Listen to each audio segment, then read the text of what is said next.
Call this meeting of the Fremont County Board of Commissioners to order. We invite you to rise for the invocation to be offered by Ethan McClarity of E-Free Church. Father, this morning we pray for wisdom, truth, respect, gentleness, and transparency, and mercy in all that we do as community leaders. And thank you, this is what you offer, this is what you teach, and this is who you are. Amen. Please join me in a pledge of allegiance. I pledge allegiance to the flag of the United States of America and to the republic for which it stands, one nation under God, indivisible, with liberty and justice for all.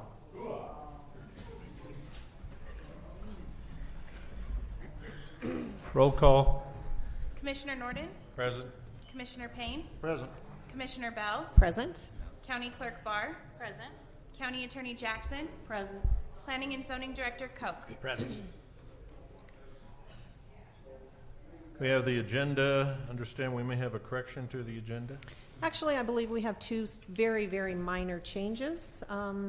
I move to approve today's agenda with the following changes. Under administrative and informational, we are going to remove item B, County Manager Report. Our County Manager is out today, so we will strike that.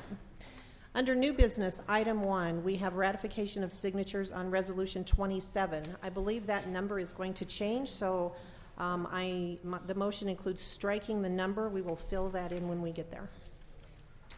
All right. Second. Motion a second to adopt the agenda with those two changes. Other discussion? Roll call. Commissioner Bell? Aye. Commissioner Payne? Aye. Commissioner Norton? Aye. Motion carries. Have the consent agenda before you. The consent agenda does not reflect any scheduling of public hearings in the future.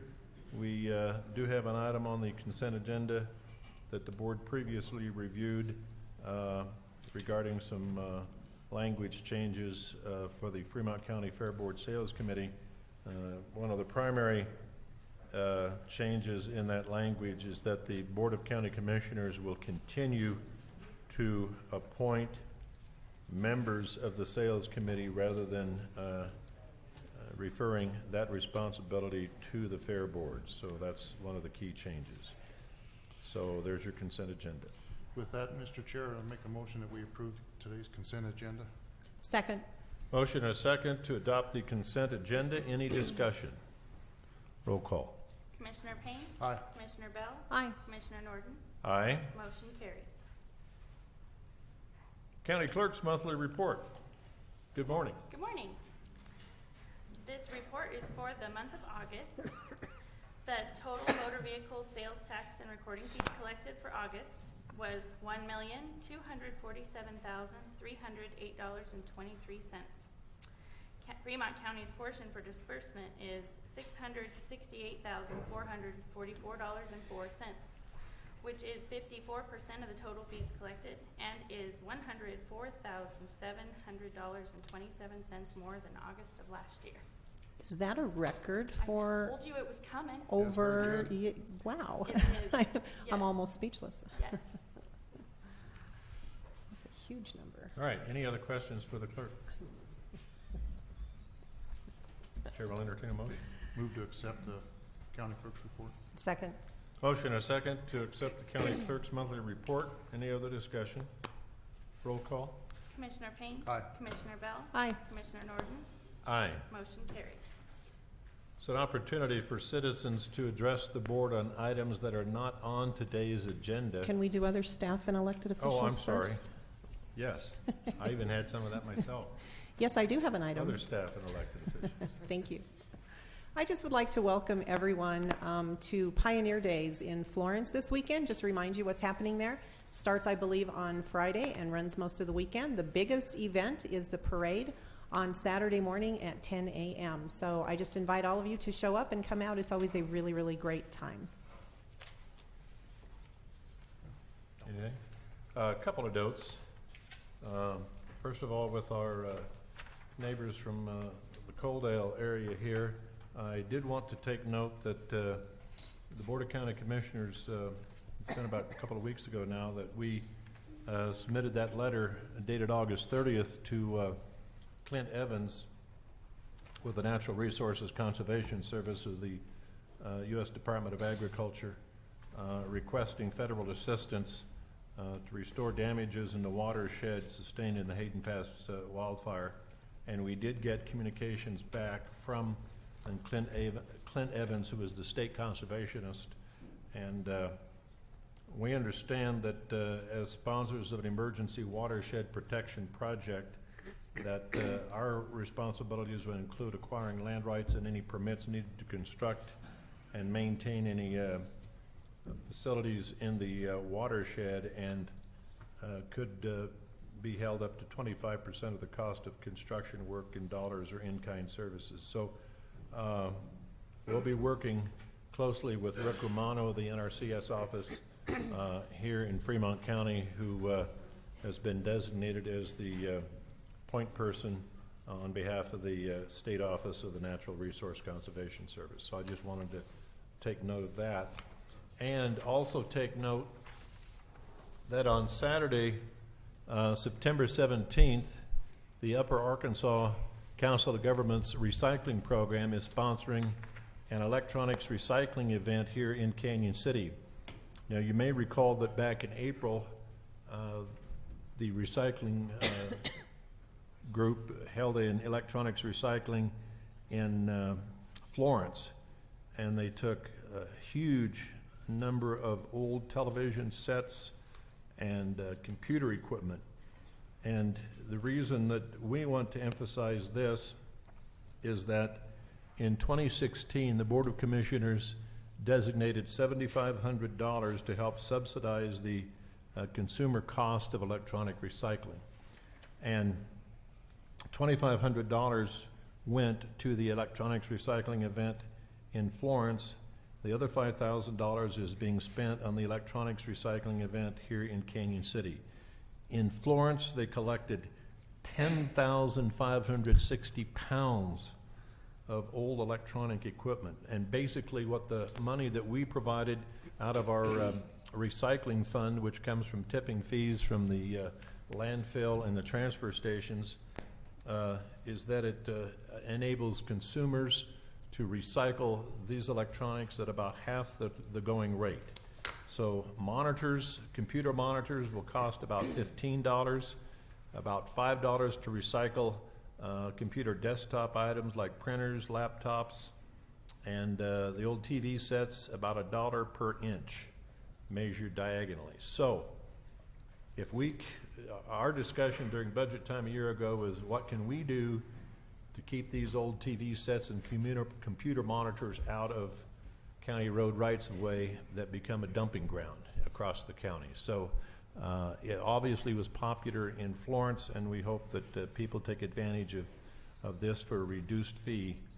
Saturday, September 17th, the hours from 10 until 2 at the Bank of the San Juans bank office at 9th and Roe Gorge Boulevard. So take advantage. Any other staff report? With that, now citizens request to speak on items that are not on today's agenda. And let me note that for those of you who want to speak during the public hearing, if you'll also fill out some of these slips, there's slips on the back table as well as slips on the podium when you come to speak. So you can fill those out at any time and hand those to the clerk. First citizen's request to speak comes from Karen Hunter. Good morning. Good morning. Good morning. Good, thanks. You? I'm tired. I'm so tired. I'm going to tell you a quick story, and I won't take up too much of your time. It occurred a couple weeks ago. I live in Lincoln Park. I have a small hobby farm. We are a community of small hobby farms. And right across the street from my bedroom, there happens to be an alfalfa field. The woman who owns the alfalfa field has leased it to a man who comes and cuts the alfalfa about 3 times in the summer. And this man has, on many occasions, been cutting the alfalfa between the hours of 11 and 3 a.m. I am a farmer, and I get up every morning at 5 o'clock.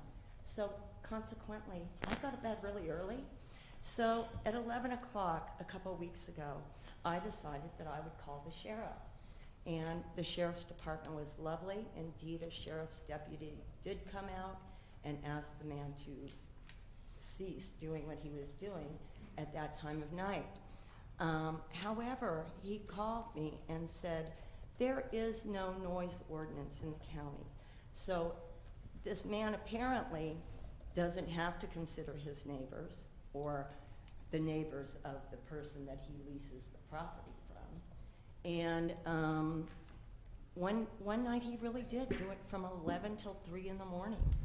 So when I found out there was no noise ordinance, I thought, well, I'll just go to zoning and planning and I'll see what they've got to say about it, because certainly there's got to be something that speaks to the consideration of your neighbors trying to get some sleep. There's not. So I downloaded a complaint form in this county, and there were 2 parts to my surprise. One part included just regular complaints. Nowhere on the regular complaints is there a issue that you can complain about noise or odor, as is documented in your Resolution 40. And it surprised me because the very next section is with regard to medical marijuana caregivers. And if you can smell and have a problem with what I grow in my garden, that is not allowed, and it's complaint worthy. If you can hear what's happening in my garden and it's offensive to my neighbors and they complain, it's complaint worthy. And as you know, you wrote the ordinance to include that if a complaint occurred, that then you would send zoning and planning to my house, and they would ask for permission to come in, and then if I didn't give them permission to come in, then they were gonna call the sheriff and use all of their authority to come into my place regarding this complaint. I would like to hear what you have to say about the very discriminatory way that you are writing ordinances around medical marijuana growing, because it is the only odor and the only noise that is disallowed in this county. Thank you. Thank you. Does anyone wish to address her? We'll take your comments under consideration. Thank you, ma'am. Fred Den and Sam Banning to speak to the board. Good morning. Good My morning. name's Fred Den. Good morning. Morning. I finally get a chance to meet Ed. I keep calling him Tim, and now that I see him, he looks more like an Ed than he does a Tim. Well, that's good to know. Put names with faces.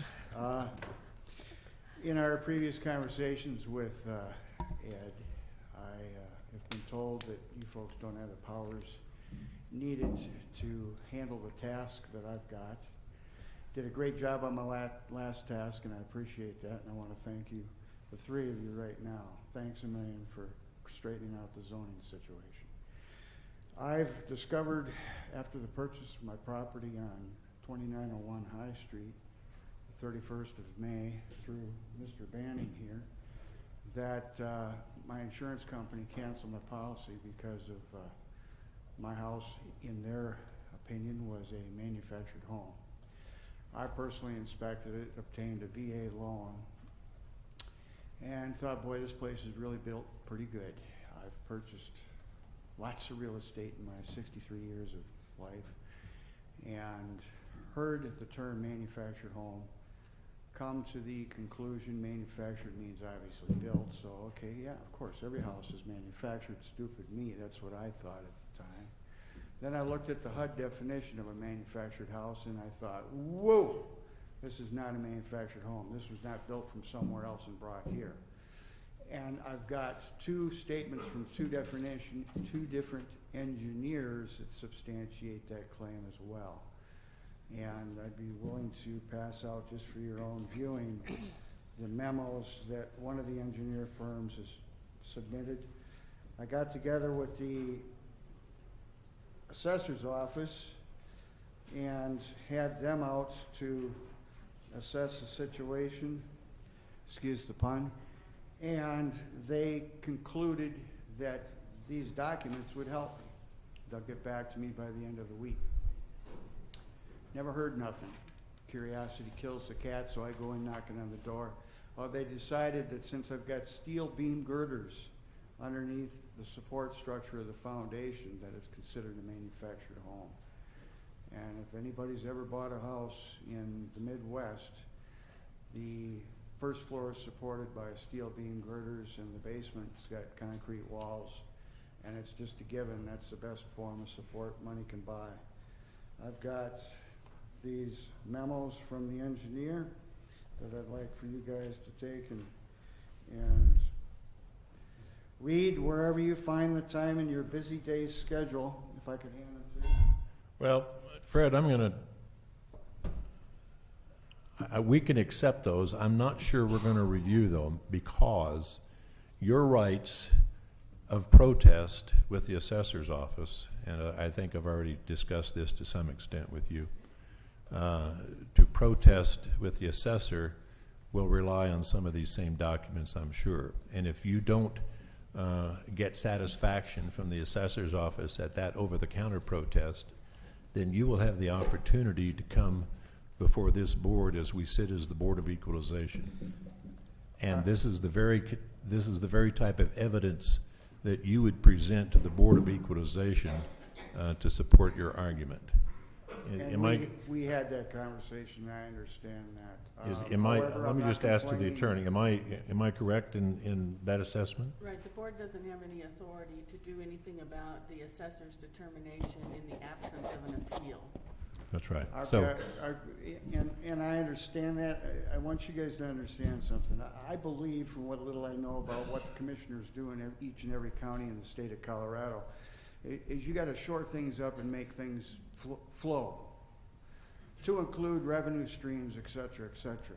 My argument is not I'm paying too much tax. My argument is the classification of my property, which would raise my tax, which would increase the revenue stream, if you will, in the county of Fremont. We approached Stacy, and Stacy's position is she's got no factual evidence. She's just not going to do it because it's her little domain, and she's not going to change the way things are. well, I'm So- assuming that she's referring to her interpretation of state statute in determine the classification for manufactured homes.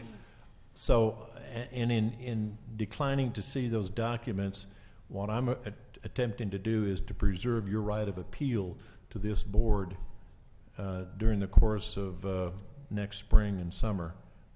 When Well, the, thank you for the long time. I've got to pay a high interest rate on a mortgage and Well- insurance. I appreciate that. but that's the, Bureaucracy, sir. it may be bureaucracy, but that's the bureaucracy spelled out in Colorado statute. It's the law. However, the statutes I am trying to get out of the assessor's office, nothing, Sam, help me here. And Mr. Banning, you understand as well as anybody as a realtor that this board has to follow statute, and his argument at this point is with the assessor. She's not willing to reason, is our point. Well, yeah, we're just looking for the best direction to go from here. Basically, if that's it, then, and that's the law, then we'll certainly go that way. What she's saying in the statute is nothing is steel frame, in her opinion, means manufactured home. There's nothing in the Colorado statute that states that. What we have in the Colorado statute states that what he has is a stick-built home. So that's our argument.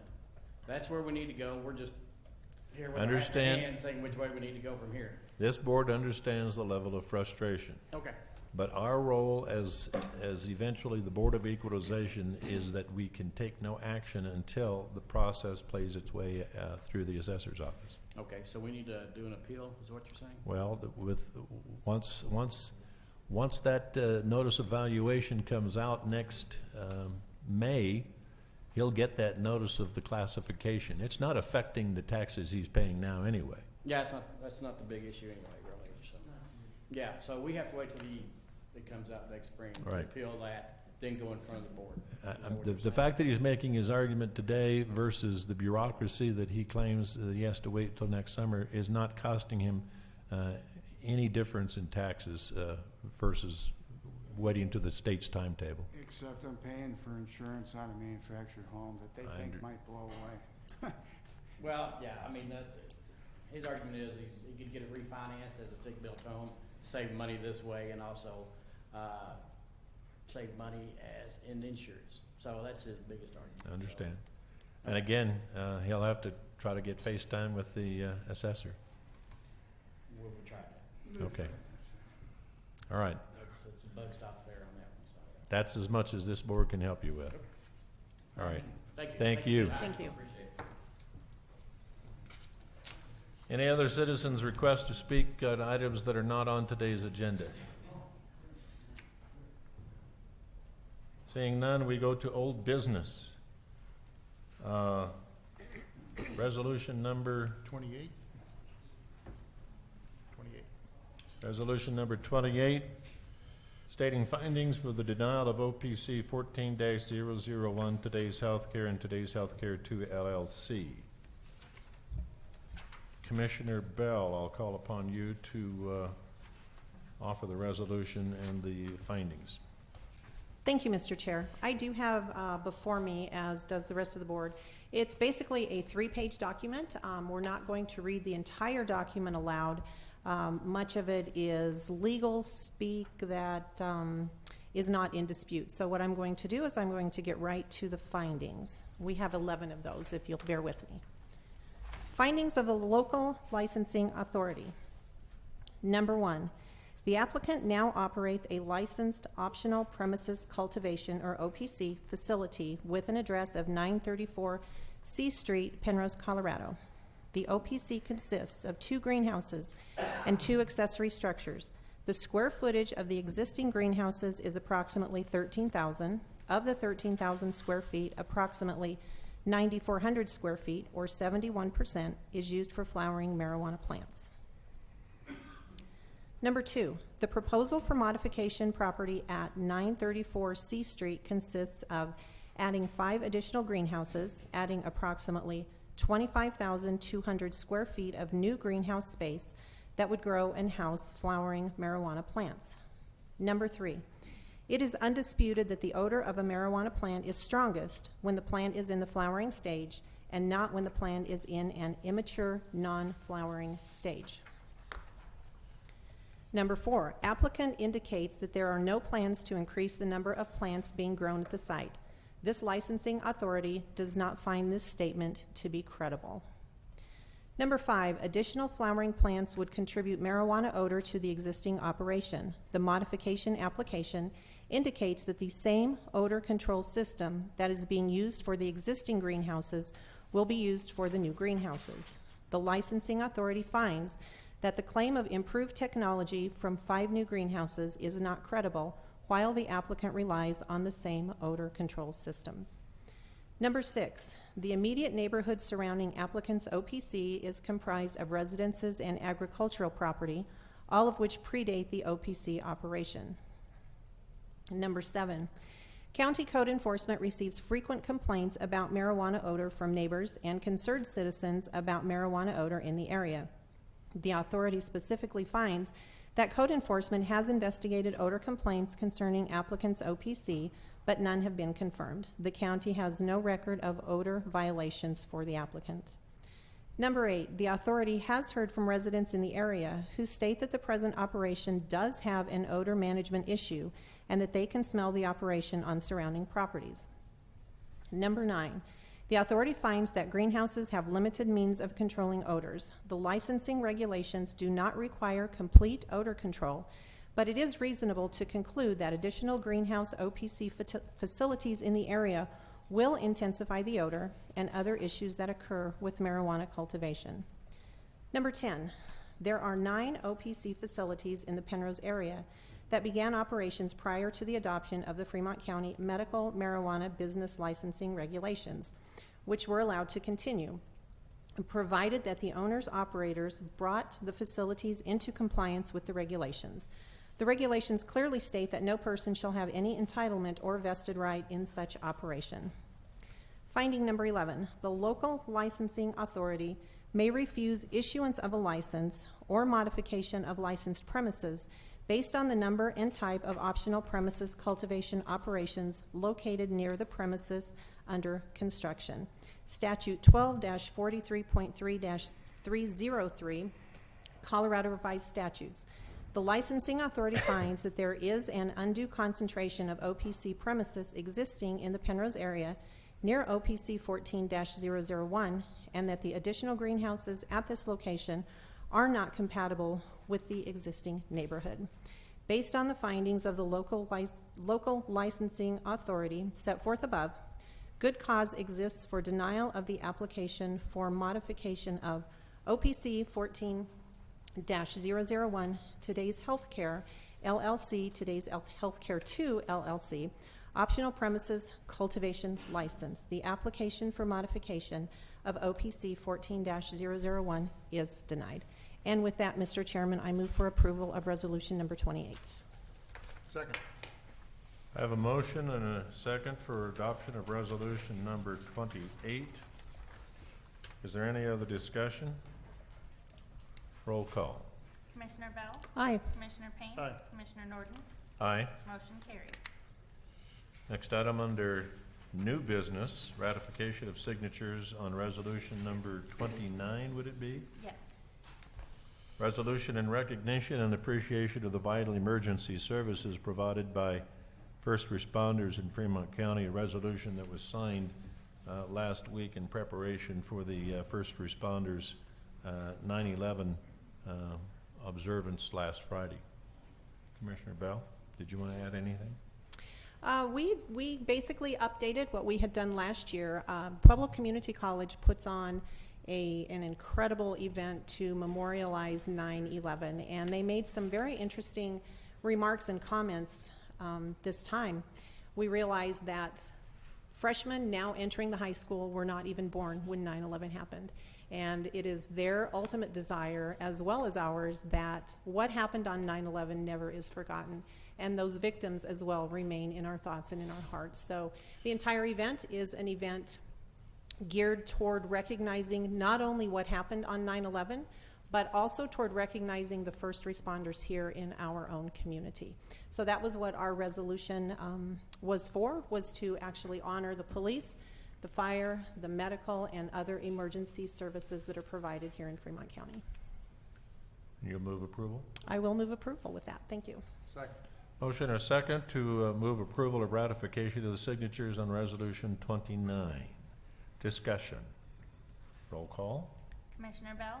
Aye. Commissioner Payne? Aye. Commissioner Norton? Aye. Motion carries. Item 2 under new business is consideration to reappoint Marvin Dornhecker as an alternate to the Board of Appeals for an additional 3-year term ending August 1st, 2019. This is for the Building Code Board of Appeals? Yes, the that Building correct? Board of Appeals. I sat on that Okay. board. Marvin's done a great job on that. I move for approval of reappointing Marvin Dornhecker as an alternate for the Board of Appeals for a 3-year term ending August 1st, 2019. Second. Motion and a second to reappoint Marvin Dornhecker as an alternate to the Building Code Board of Appeals for another 3-year term. Other discussion? Roll call. Commissioner Payne? Aye. Commissioner Bell? Aye. Commissioner Norton? Aye. Motion carries. And then we'll take this one final item before we get to the public hearing. We have a special event liquor license permit request for Equine Lameness Prevention Organization. And is Tina Hefner representing this? Yes, sir. And Carrie Miller? Yes. All right. This is Carrie Miller, and I'm Tina Hefner. The Penrose Park and Recreation District would like to request a special event liquor license permit for a 1-day beer garden at the October 1st Apple Day festivities that we will be holding in the park. Okay. Who is the applicant? The applicant is Equine Lameness Prevention Organization, and I am a board member on that organization, and they're just the sponsor of the event. Okay, you'll be the licensee of the special events liquor permit because we do not license governmental Yes. agencies. Yes. Okay, so your agency, your nonprofit has agreed to be the sponsoring licensee applicant, Yes. right? Mm-hmm. And what is planned? There's going to be service of beer in the park or what? Yes, it will just be a beer garden, no no other alcohol other than beer, and we have it fenced off, or if it's approved, we'll have it fenced off. We would serve alcohol from 2 in the afternoon until 9 p.m. And we have insurance through the liability pool through the park. We will have everyone that's going to be serving alcohol will be get a not the tips certification. If we can't get, we have a lady that's going to be doing a 30-minute certifying of people that are serving alcohol, and there will be 2 representatives from the ELPO there at all times. All right. And what size of fenced-off area in the park? It will be the concrete area behind the concession stand. It's approximately 48 feet long and 12 feet wide. We will be serving food that day as well. And serving only in that area? Only serving in that area, that is correct. The security people will be posted, and we will have security at each exit to the park, so that would be 3 in the front of the property. Okay. Could I ask a quick question? Sure. The map that we have in front of us actually appears to me to indicate that the entire park is a serving area. That's what we That's show. what the map is showing. It's my understanding that the serving area is only within the fence area. Now, People are going to be able to roam the park, I believe, but I don't believe they can take their alcohol from that fenced area to roam the park. So does that may be why we applied it that way. Well, let's hear a report from the clerk as to what the clerk's understanding is. So my understanding would be that it's the entire park. So where you highlighted around the whole, that is your intended serving area. So wherever you've highlighted would be where alcohol would be served. So if that's not the case, we need to update your map and so that the board can have an accurate map of where you're actually going to be serving. I guess I'm confused as to what the definition of serving would be. The beer garden would be set up in that area. Well, the point that Commissioner Bell makes, and the clerk, is that in the map that you submitted, you've outlined the entire park as a serving area. If that is not your intent, then you need to amend the map on the record, and then get together with the clerk's office to amend that map, the physical document, so that we're all on the same page as to what the legal serving area is. The serving area and the drinking area are the same thing. Okay. Okay. So, Then it is Then how it it is is, how how we have it on the application. Yes. on the application. You want to drink in the entire park? Yes. So how will you contain people from leaving the park is what With the Because- fencing area, yes. the park is a fenced area, and there will be security within the park as well as at every exit. I have a grave concern that there will be children, many children in the park. You're planning on allowing alcohol to be served and drank at the playground where kids are playing, where perhaps softball games are going on. I'm not certain what else is going to happen on that day. I will share with you that I recently was at an event in Florence at Pioneer Park that was a family-oriented. It happened throughout the entire park. They also had a beer garden, which was not licensed by us because it was in the city of Florence, but I was in attendance. And the beer garden was confined to a very small location that folks could be served, they could sit down and drink, and then they could go out of the serving area to participate in other family activities. I'm probably not going to be of a mind unless you're willing to change your serving area of approving this. I That's think fine. We would be fine with perfectly that. happy to Because I change was our at that, serving I was at the same event in Florence, and that was why we decided that it would be a good idea to have that option at our event on Apple Days. Because they were able to stay within the park boundaries. I was actually involved in helping with that beer garden, and they were able to walk the whole park because they had horseshoe tournaments over along the outskirts of the park. But we would definitely be willing to amend our application if that would be what you would require. Okay, thank you. This is our first effort, so it's a learning experience. But yes, I think that is perfectly That's fine, fine, and we would be able to move the sitting areas, the picnic tables, and that sort of thing into an area that would be in conjunction with the concrete, and then we will go ahead and fence that entire area off. So we Okay. can make that modification And redraw the map and for the clerk's redraw the office? map. Okay. And how big is that area again? Approximately? Well, we would expand it from what it currently is on the concrete. I would imagine that we would probably add another, we have 15 tables, so I put don't know, chairs I in. don't even know, 40 feet. I would say probably expand it out another, I'd say 40 feet. So 40 feet in the width, and it would remain the same distance, so approximately 40 by 48 in addition to the 12, so 52 by 48, or thereabouts. About 52 by 48, Yes. okay. Well, I would recommend, if you're of a mind to make a motion to approve this, that you do so contingent upon an amended map being submitted to the clerk by a certain deadline. Is that appropriate? Yeah, prior to the next board meeting. Your event's on October 1st. First. Yes, it is. Yes. What does that do to, they get the permit regardless of the state, or how's this, does this put them back any? Special events are just by local licensing Okay, boarding. all right, so they've still got plenty of time. Mhm. Okay. All right. Any Uh, other questions for the applicant? No. Okay, Mr. Chair, I have a motion. Okay, I will move to approve special event liquor license permit request for October the 1st for the Equine Lameness Prevention Organization Incorporated for an event in conjunction with Apple Day, providing you do provide a written new map of the 48 by 52 foot concrete area that will be used for both serving and drinking of alcohol by our next meeting, which is, what's the date? September 27th. September 27th. Second.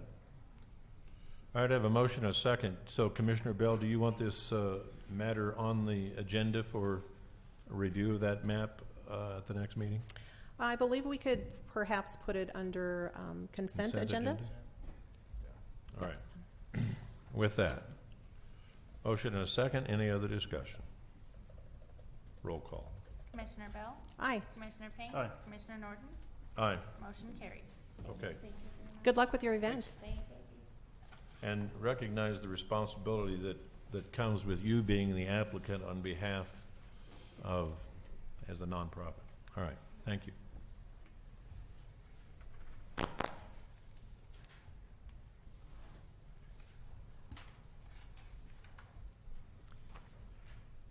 All right, I'm going to open a public hearing on the review for ambulance licensing for Deer Mountain Fire Protection District EMS license number ALS 16-4 and Arkansas River Ambulance EMS license number ALS 16-3. Now, I've got a number, as I said. If you want to speak, you can fill out a slip on the back table there, assuming there's still some slips there. Let me get these moved over. Process I'm going to follow to start off with initially, to give some background,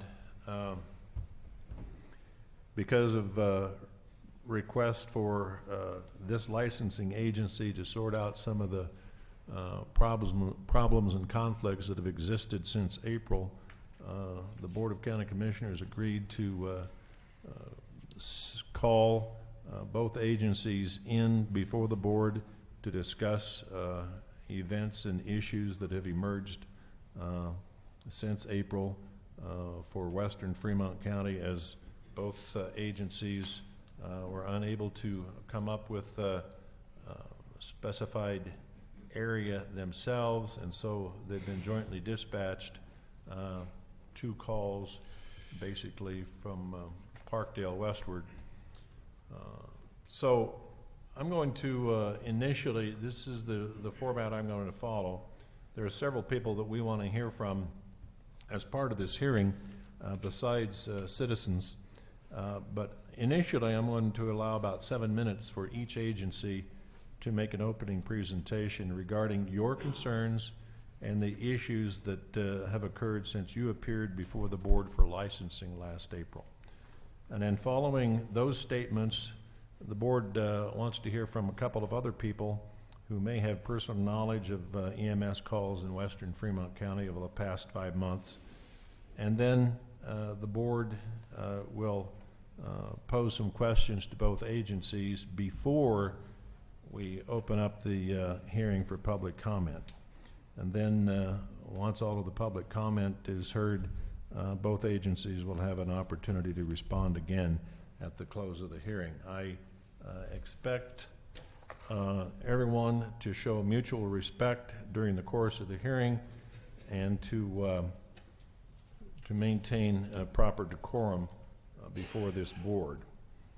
So I'm going to call on Arkansas Valley Ambulance initially for your opening presentation to give us an overview of your opinions about how things have operated or haven't operated over the last 5 months. Apologies to our county clerk and recorder and our planning director. I didn't make the distribution list of these, so consider yourself lucky. You won. Thank you.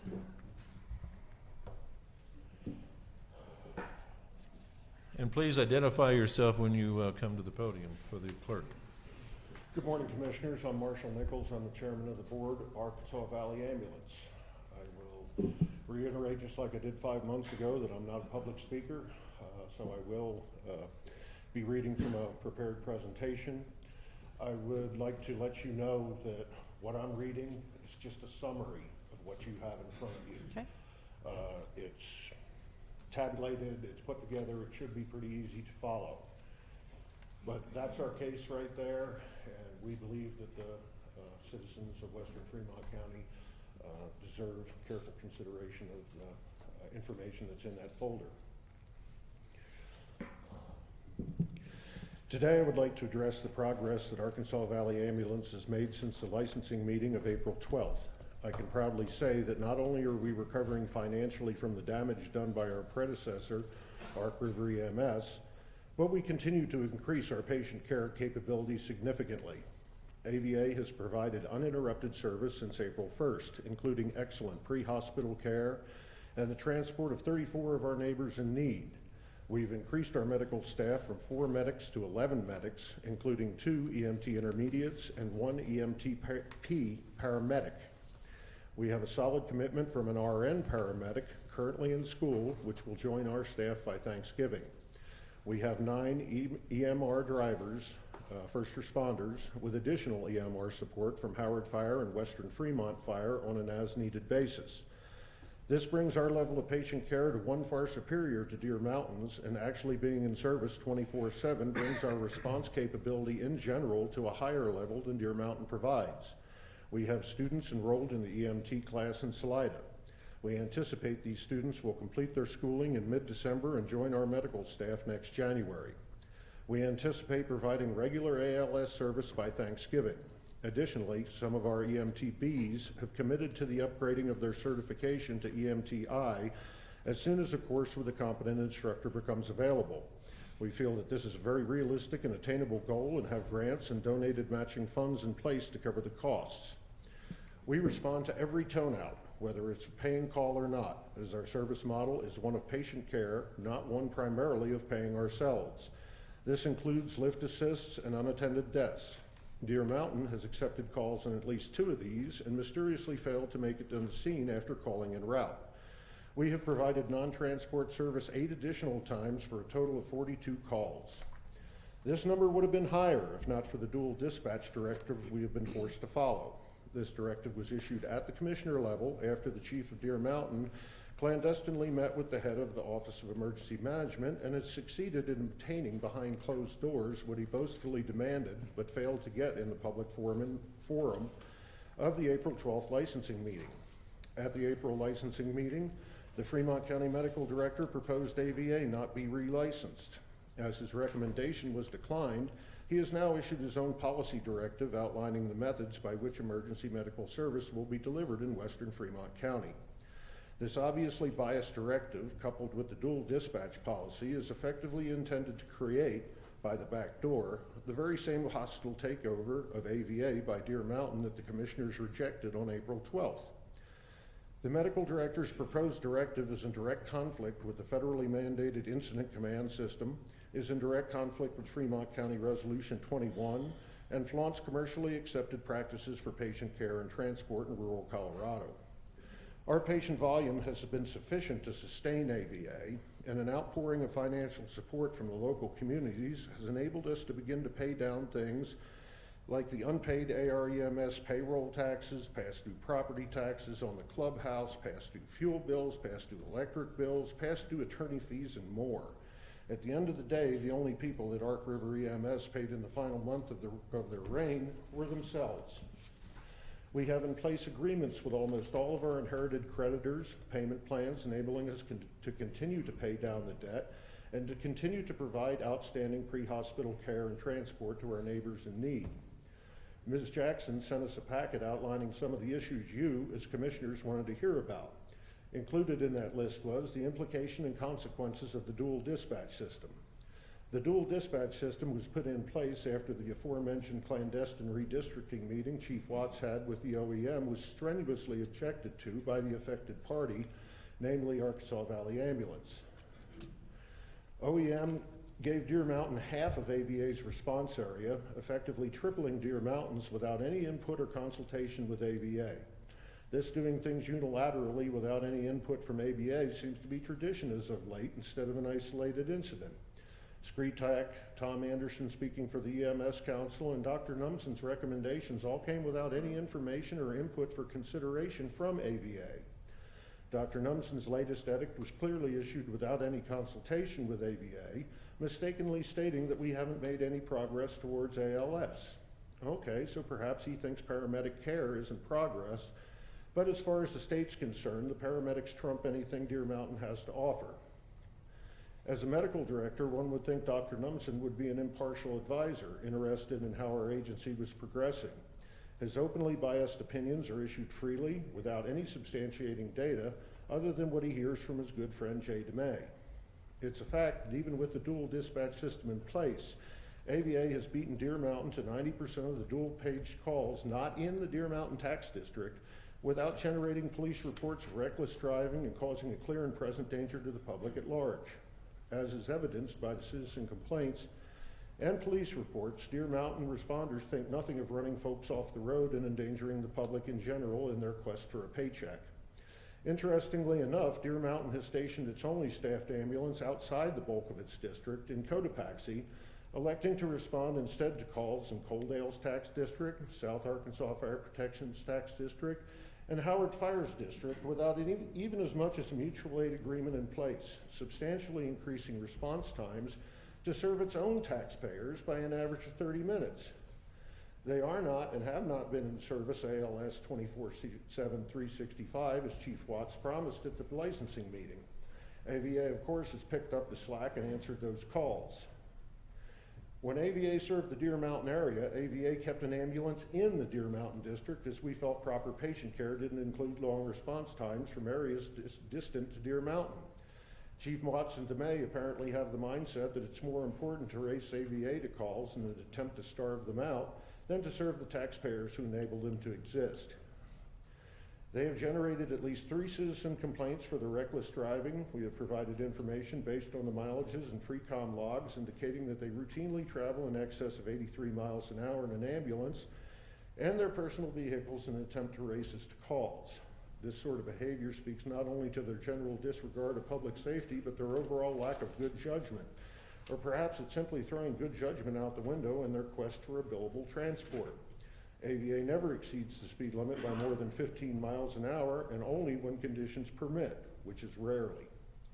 We have filed 2 complaints so far with you about their behavior on scene, from open carrying weapons and using them to intimidate responders, to their complete and total disregard for the federally mandated incident management system, and their thinly veiled attempts to poach patients claiming they were ALS when they weren't. Case in point, the second complaint where Jay DeMay called on scene when he wasn't, then upon arrival, openly intimidated Incident Command and EMT Mark Rowland with his sidearm, claiming the patient was ALS. They transported the ALS patient, non-emergent, almost 2 hours to St. Mary Corwin in Pueblo, right past another perfectly suitable hospital, St. Thomas More. Hardly an ALS patient. This speaks to their honesty and professionalism, or rather the lack thereof. As Chief Watts openly admits, it's all about the money for Deer Mountain.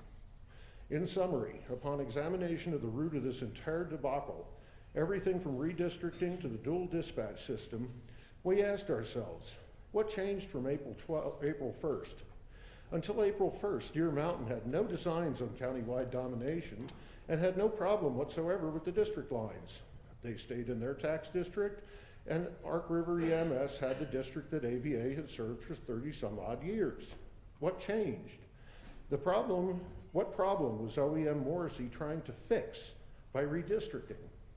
The only thing that changed was that Jay DeMay changed agency affiliations and took his failed business model of paying himself to Deer Mountain, convincing Chief Watts that he as well would get a paycheck, after bilking Ark River EMS for every last penny he could get out of it, to the point of taking out a line of credit against the only asset he hadn't already liquidated in order to pay himself and his buddies. Dr. Numson's concern about the lack of patient care when Ark River EMS was constantly out of service and not responding to calls was curiously absent. AVA, in addition to currently providing a higher standard of patient care than Deer Mountain, intends to go further. We have an ambulance stationed in Howard and one in Coaldale. We have added a quick response vehicle to our fleet to enable a rapid response, getting EMS personnel to the scene as soon as possible in order to start life-saving measures as soon as possible. This is the very same model Chaffee County EMS uses. It's proven, widely accepted, and taxi tested tough. Should the commissioners grant our request to revert to the service area boundaries in place on April 11th, our goal is to station another ambulance at the Texas Creek area in the near future. We are in the process of obtaining grants to repurchase almost $40,000 in equipment that went missing under AREMS and obtain new equipment and a new ambulance. These grantors are all quite sympathetic to our plight and are working in concert with us to provide what we need to take patient care to the next highest level. As our business model is not financially motivated, we respond to all calls for service, not just for those which compensation is likely. We have made great progress in the last 4 months in stabilizing our service while working to pay off the substantial debt left by AREMS, and we have a plan in place to form a tax district to ensure our sustainability well into the future. We have in place mutual aid agreements with Chaffee County EMS, Salida Fire, South Arkansas Fire Protection District, Howard Fire, Western Fremont County Fire, and American Medical Response. To our knowledge, Deer Mountain has none of these relationships. We continue to have support from the community. So please raise your hands. They came down today. Thank you all for coming. And we have the support of our neighboring agencies, some of which are represented here today, wishing to speak on our behalf. Okay. Thank you. Just a quick clarification at the outset on the numbers of EMTs in your 3-ring binder. The staffing. I believe that's the first page under ALS. Is that? Yes, sir. Is that table your current staffing? That table's our current EMS staffing. That does not list our drivers and first responders. And all right, well, we'll get into other questions about those then later during the question and answer. All right, thank you. Joe, are you presenting for Deer Mountain? No, sir. Okay. Please identify yourselves, please. Good morning. My name is Darren Anderson, Deer Mountain Fire Protection District. I'm the Board of Directors.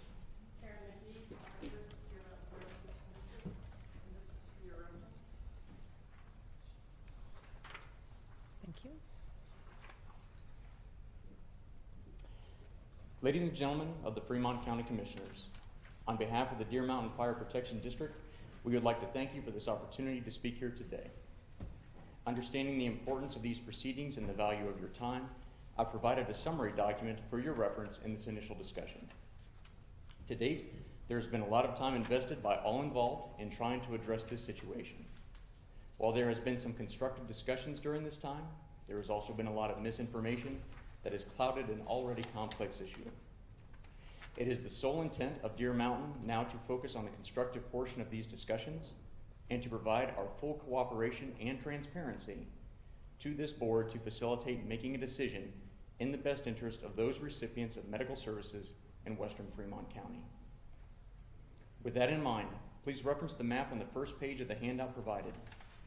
Deer Mountain has provided fire protection and first response services since the mid-1980s and also developed an ambulance service within our tax district area in January of 2013. This can be seen on the map in the dark green highlighted area with our existing tax district members and those currently petitioning to join our district. In recent years, we have invested heavily in upgrading our capabilities with newer vehicles, buildings, and training to ensure we can provide the best services possible. As of April 18 of 2016, we began EMS staffing of our station in the central Cotopaxi area to ensure continued medical services coverage for our tax district members in that area when the previous medical services provider was no longer available to do so consistently. Since that time, we have successfully taken this initial proof of concept and developed it into a viable, reliable, and sustainable service with a solid track record incorporating paid daytime shifts from 8 a.m. to 8 p.m. This allows us to independently support our tax constituents with the quality advanced care they deserve. As the map shows, we have 3 stations strategically located and operational within our tax district to ensure the necessary coverage for our community members. We at Deer Mountain believe we have a demonstrated repeatability for providing quality services and can continue to do so. We would ask the commissioners to consider this in the discussions to follow. On the second page of the handout provided, there are 5 items I would also like to cover. These items are important questions and characteristics for any services provider, and we would ask they also be given weight in the coming discussion. Number 1, the number of active responders as well as available responders. Number 2, the ability to provide advanced ALS care.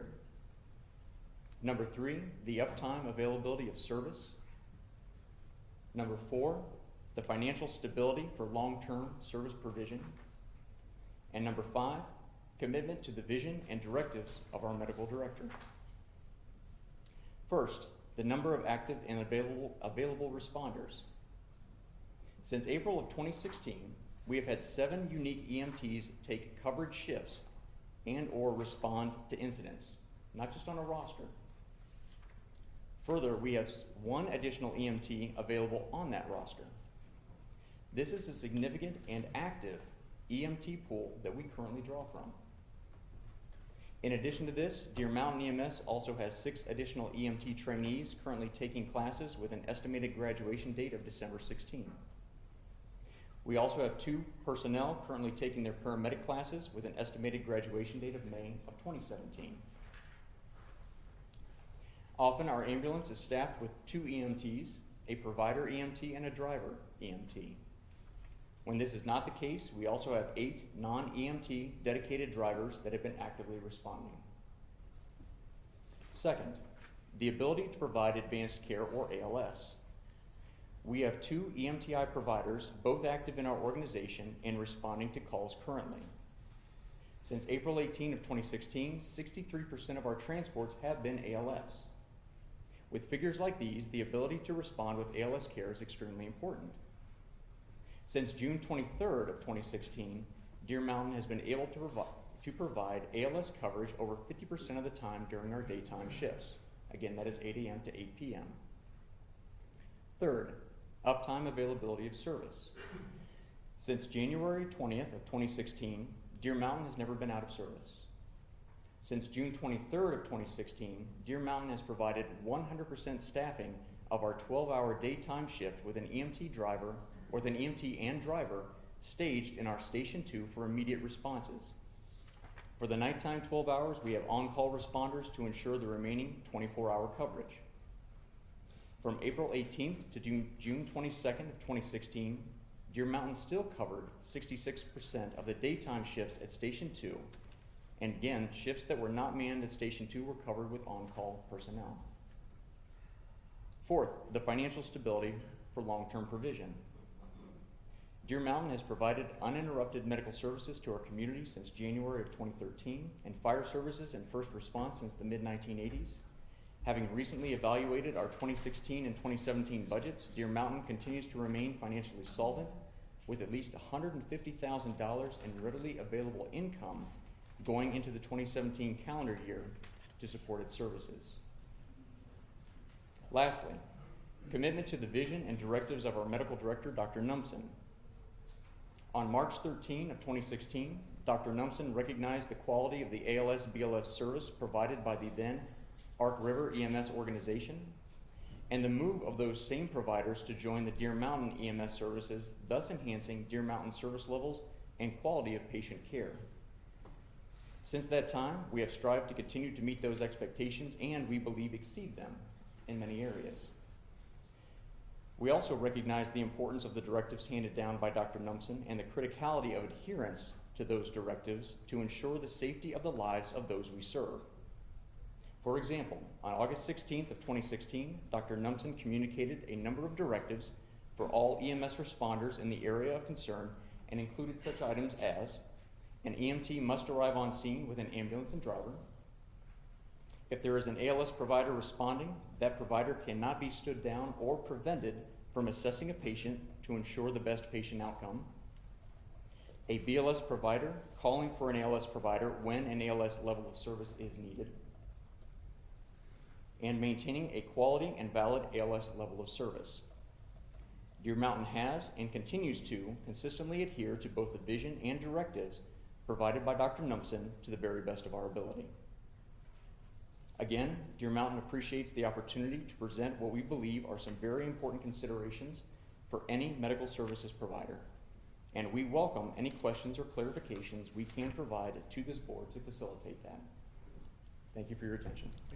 Thank you. Thank you. All right.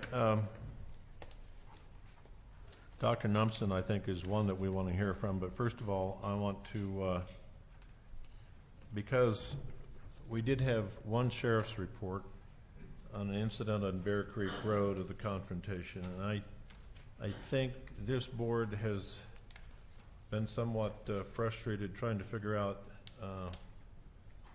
And it's not as if we're out there trying to find fault, but when there's finger pointing going in so many different directions, we'd like to hear from some other observers as to what has gone on these dual-toned calls for service with both agencies responding. So is Deputy Webb here? Yes. Sir, could you approach and offer some insight as to, and if you want, and understand, we requested and you provided, your department provided the report that you made on June 25th, where both agencies responded to this female in distress on Bear Creek Road. And I think what this board would like to hear from you is your simple observances of interaction between these two agencies, particularly as we are concerned about the focus on patient care and how these agencies handle themselves professionally or otherwise. So if you could start with that particular incident, and obviously I think the other part that we're requesting of you is the fact that you may have been called to stand by on scene at some other EMT calls, ambulance calls, where you did generate any written reports. Correct. So we would like to have you share any of that information with us and be as descriptive as possible. Okay. Well, let's start with the County Road 49 incident on June 25th. I was dispatched to assist medical up there. I believe it was AVA that actually requested our presence there because we had a woman with altered mental status up at a campsite. Both AVA and Deer Mountain arrived prior to me, just a little bit prior to me. I think AVA got there a little bit faster. And as I approached the scene, I parked my car, and I knew it was an altered mental status, and I'm a former EMT myself. And altered mental status is pretty severe. It could be a wide range of things, from heat exhaustion to stroke, who knows what. There's a lot of severe things the altered mental status signifies. So when I arrived, I am approached by 2 AVA guys, and I have 2 Deer Mountain guys there, okay? And I recognize the one that I know that Mr. LeMay has, he's an EMT intermediate, so he's the highest medical person on the scene. Mr. DeMay? DeMay. DeMay, yeah, DeMay. Okay.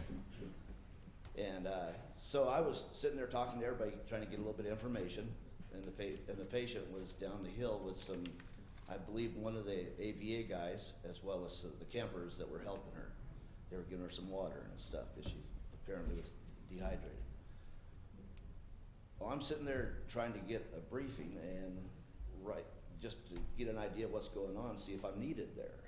And they start, one person starts talking, the other person starts interrupting me. The AVA guys are talking to me, and then over here on the side, you got LeMay telling me that we have some doctor's orders if we need it to give meds if she needs meds, if she don't want to calm down. I go, okay, well, let's see what we got. And I'm there to assist the medical. I'm not the medical provider. I'm there for scene security and making sure that they're safe. That's basically my only purpose there. We walked down the hill a ways from the ambulances, and the young lady was obviously not mentally stable. And as we're talking, she's drinking water, and I see more and more of her coming out. She's able to talk a little bit more, but she's really paranoid. There's more than just mental stability. I think she had some mental issues myself. Mr. DeMay was standing right over here to the side of me, watching me interact with her, trying to get her name and date of birth because she didn't really want to give us her right name.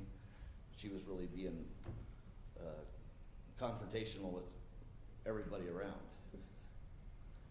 Well, I'm sitting there talking to her, and I'm finally getting her to have a little bit of rapport with her, trying to talk to her, and I hear out of the corner of out behind me, what, are they gonna fight?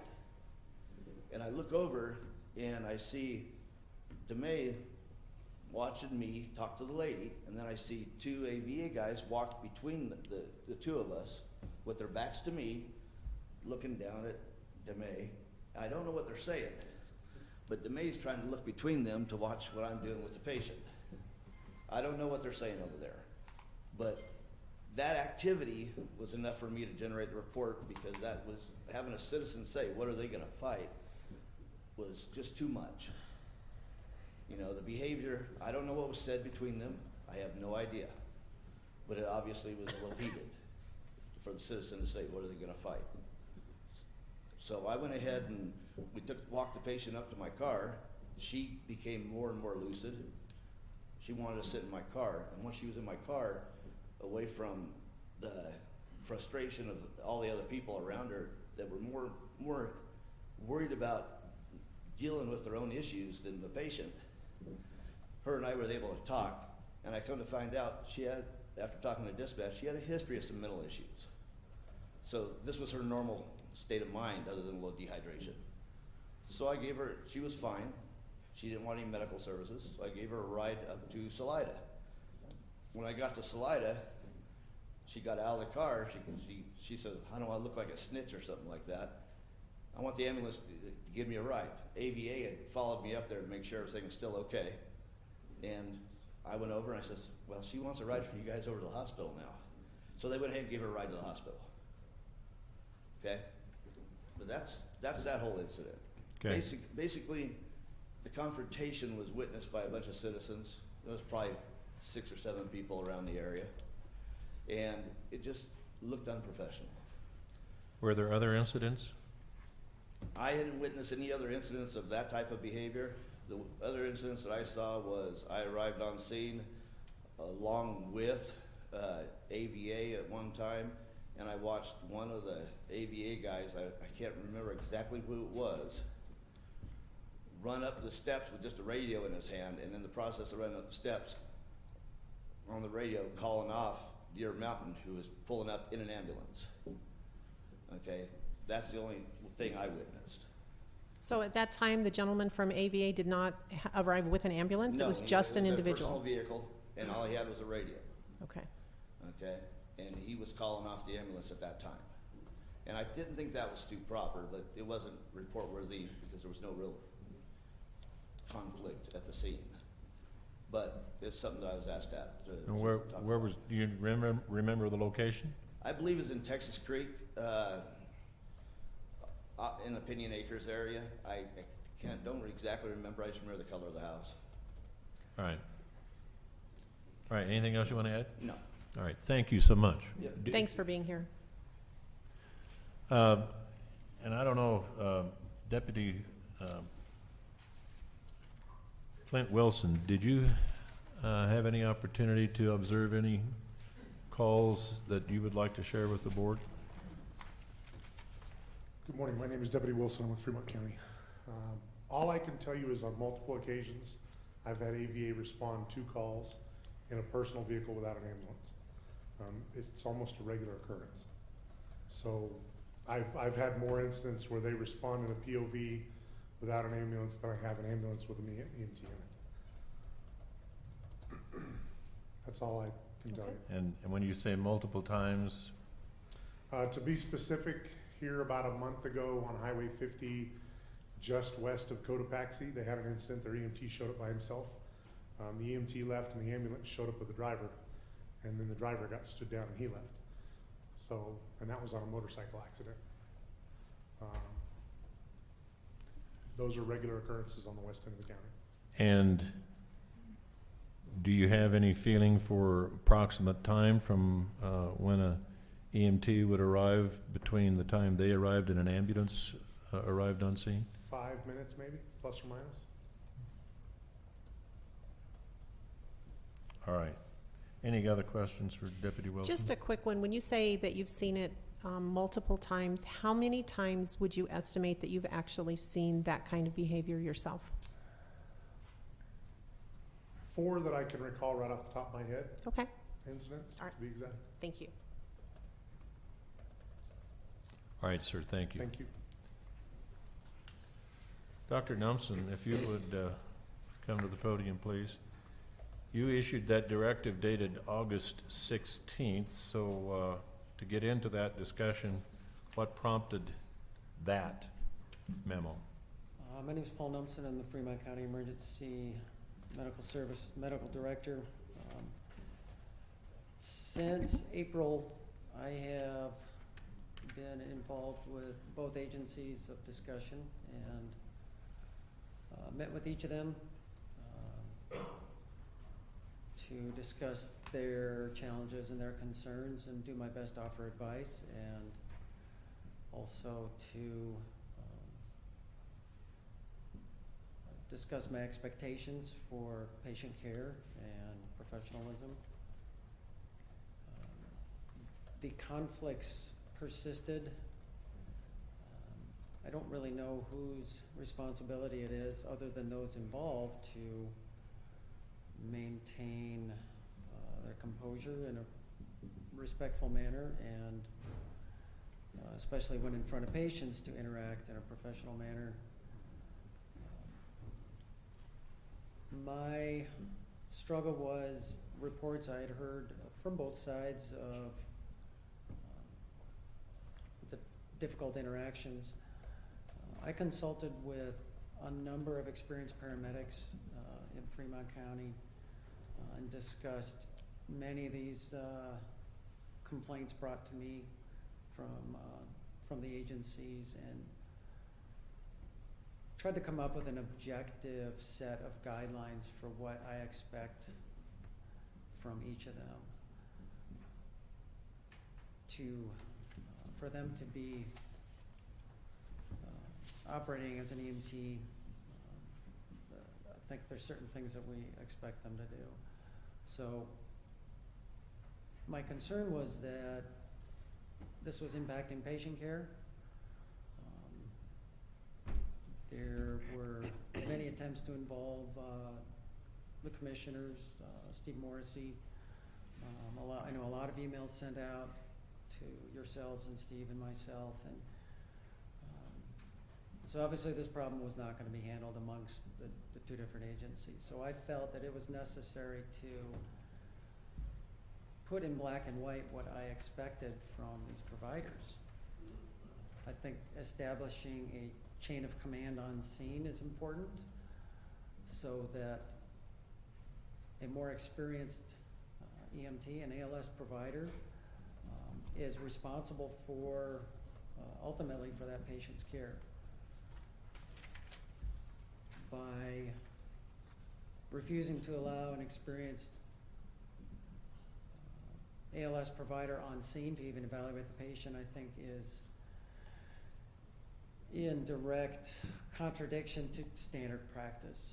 And so that's why I discussed these issues multiple times with multiple different paramedics with decades of experience, because a lot of this information is hard to find in textbooks and in state guidelines and regulations. And so I drafted that letter based on their best advice. This is what's expected. You can do this, you cannot do this. So my expectations had to be put in black and white. And I also felt that would reduce conflicts and hopefully improve patient care. So question, based on any of these calls and incidents that you reviewed, do you feel that there were times that an ALS ambulance provider should have been on scene but was called off? I do. And how have you been able to assess that? Well, I have the trip reports generated by the EMT. There's a website that they download their reports to, and that's what I review.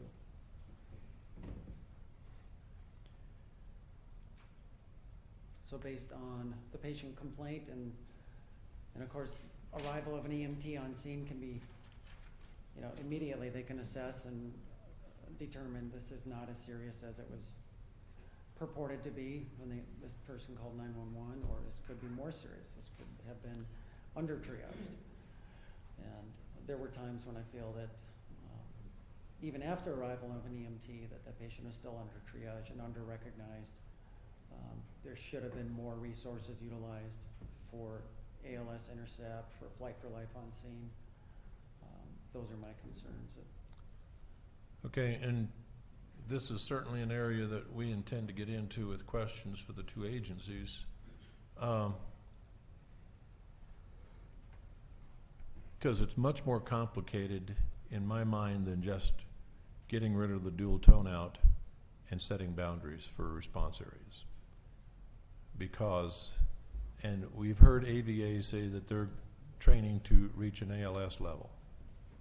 But right now, understanding they're running BLS, is that correct? They have had one EMT respond to all their calls. Despite the roster, they have had one EMT generate reports since April. For BLS level service? Correct, and it's been EMT basic at BLS level. One Okay. for BLS, so. And that's Mr. Rowland? Correct. So my question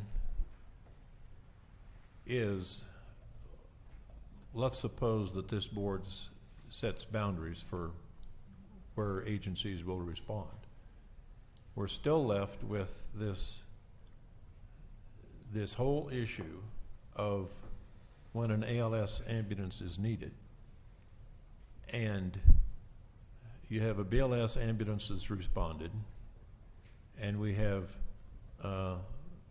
residents across the Howard and Coaldale area say, whatever you do not send us an ambulance with J. DeMay. I mean, you can go down the list of letters, and that's what they say. And so is J. DeMay the only ALS responder with Deer Mountain? I assume not, but what's the solution when an ALS ambulance is needed in Coaldale and these people don't want to see Deer Mountain anywhere close? Well, and those people that call 911 have the right to say who they will be transported by, and we have to respect that. The resources then available for that EMT are Chaffee County, AMR, and Flight for Life. Flight for Life, of course, quite expensive, but there are times when it is certainly needed. Okay, any other questions of the board for Dr. Numson at this point? We may get you back up here if we have, unless you have anything else to add. Reviewing the data thus far since April, there have been 22 patient transports through AVA, not the 34 as reported. If there's been 12 other transports, and those trip reports need to make it into the database. So just to refute that statement. And as far as them having ALS providers on the roster, I would certainly support that. I would love to see it. Love to see them being more involved with each other and educating each other and running calls together. I think that's an ideal system where you have more highly trained, more experienced providers running with the more novice providers, the less trained, the less, lesser level of certification. That's how you get people experienced and knowledgeable and capable. So by all means, get these ALS providers in your department, get them running calls with you, run calls together. I think that's the best solution for this, for AVA to continue and to provide the necessary level of care. Any comments to this board in reference to boundaries? We have the map that Deer Mountain provided, and it looks somewhat similar to the boundary map that was discussed back in April. Well, I think boundaries are important to the extent that they would reduce conflict. And, in an ideal world, you're going to have these memorandums of understanding, and people are going to be happy when they see another agency show up, and they're going to be excited to call it other agency. They're going to look at it as, this is a resource that can help me to help this patient. I want to utilize it whenever necessary and to make that appropriate call. And if we've got interpersonal disagreements, that's going to compromise that. It's truly going to compromise that, and there's simply no way around that.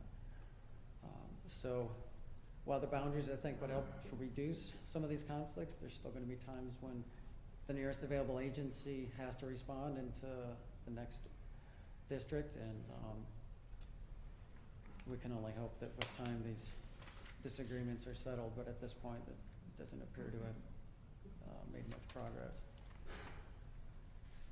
One other question. When Mr. Nichols presented the opening portion for AVA, his statements in reference to you, and I didn't get everything written down, and you said that you had met with both agencies since the August 16th memo.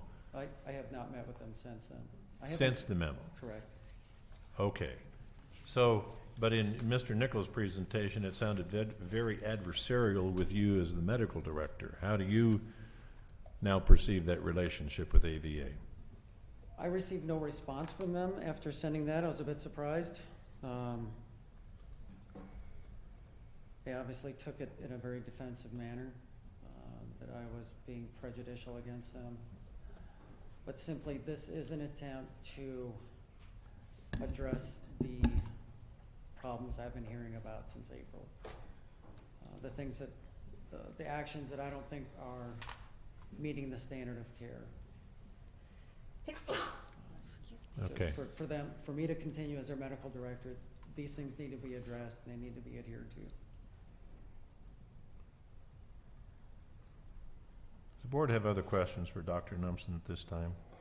You had mentioned that one of the options, if somebody has a problem like in Coaldale, that AMR is an option. Is that right, Tom?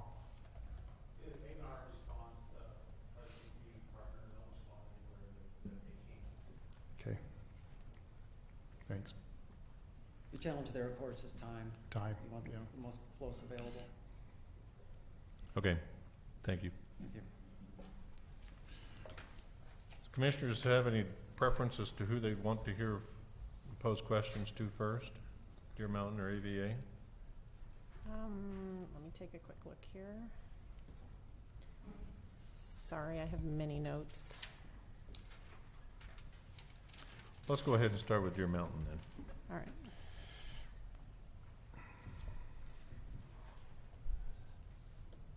And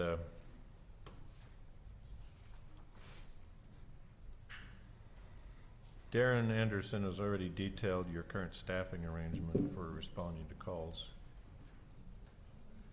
and the staffing level at the Cotopaxi station, 8 a.m. to 8 p.m. since April. Am I stating that correctly? That is correct.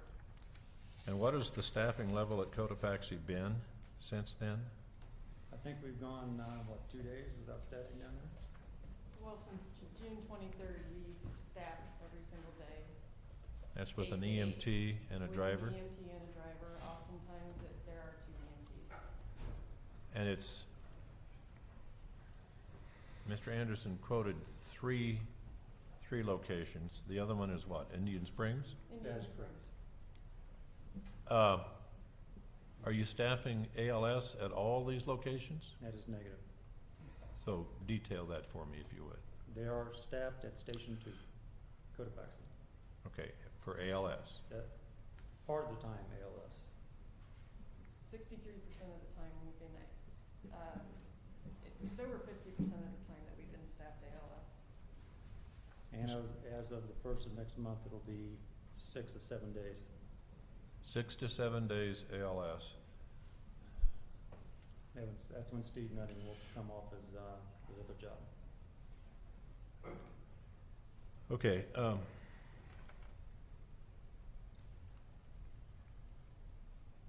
one of the things that we are going to have to sort out if we set boundaries is that response area, because it's obvious that if you're staffed at Cotopaxi from 8 a.m. to 8 p.m., then your response area is going to be the fastest to Texas Creek. So from 8 p.m. to 8 a.m., you're responding from your residences? No, we have 2 people down in the area, 1 ALS, 1 EMT, and they would be responding to the station. And what kind of distance and response time? One's in Coaldale, one's in Howard. All right, so, and they would go to Cotopaxi and get an ambulance and then respond to the Texas Creek area. That is correct. If other commissioners have questions along this line, please step in, because I'm sorting through my notes here. Okay. It was stated by Mr. Anderson that the Texas Creek area is getting petitioned in. They're trying to petition in, is that correct? The reserve of Texas Creek. It's a Yes. development. It's a development off of 69. It's in the orange blob. Okay. We also have people of Spruce Basin also trying to come in. Okay. That wants to petition into the district. That is correct, sir. All right. What's your time frame on that? We currently have a petition from the reserve at Texas Creek, and we will be presenting it to our board on our next board meeting, which is the 21st. Okay. And then the other thing I had here was stated here, you have $150,000 available. That's through your mill levy on your property taxes. Is that correct? Well, we have set aside in reserve accounts. We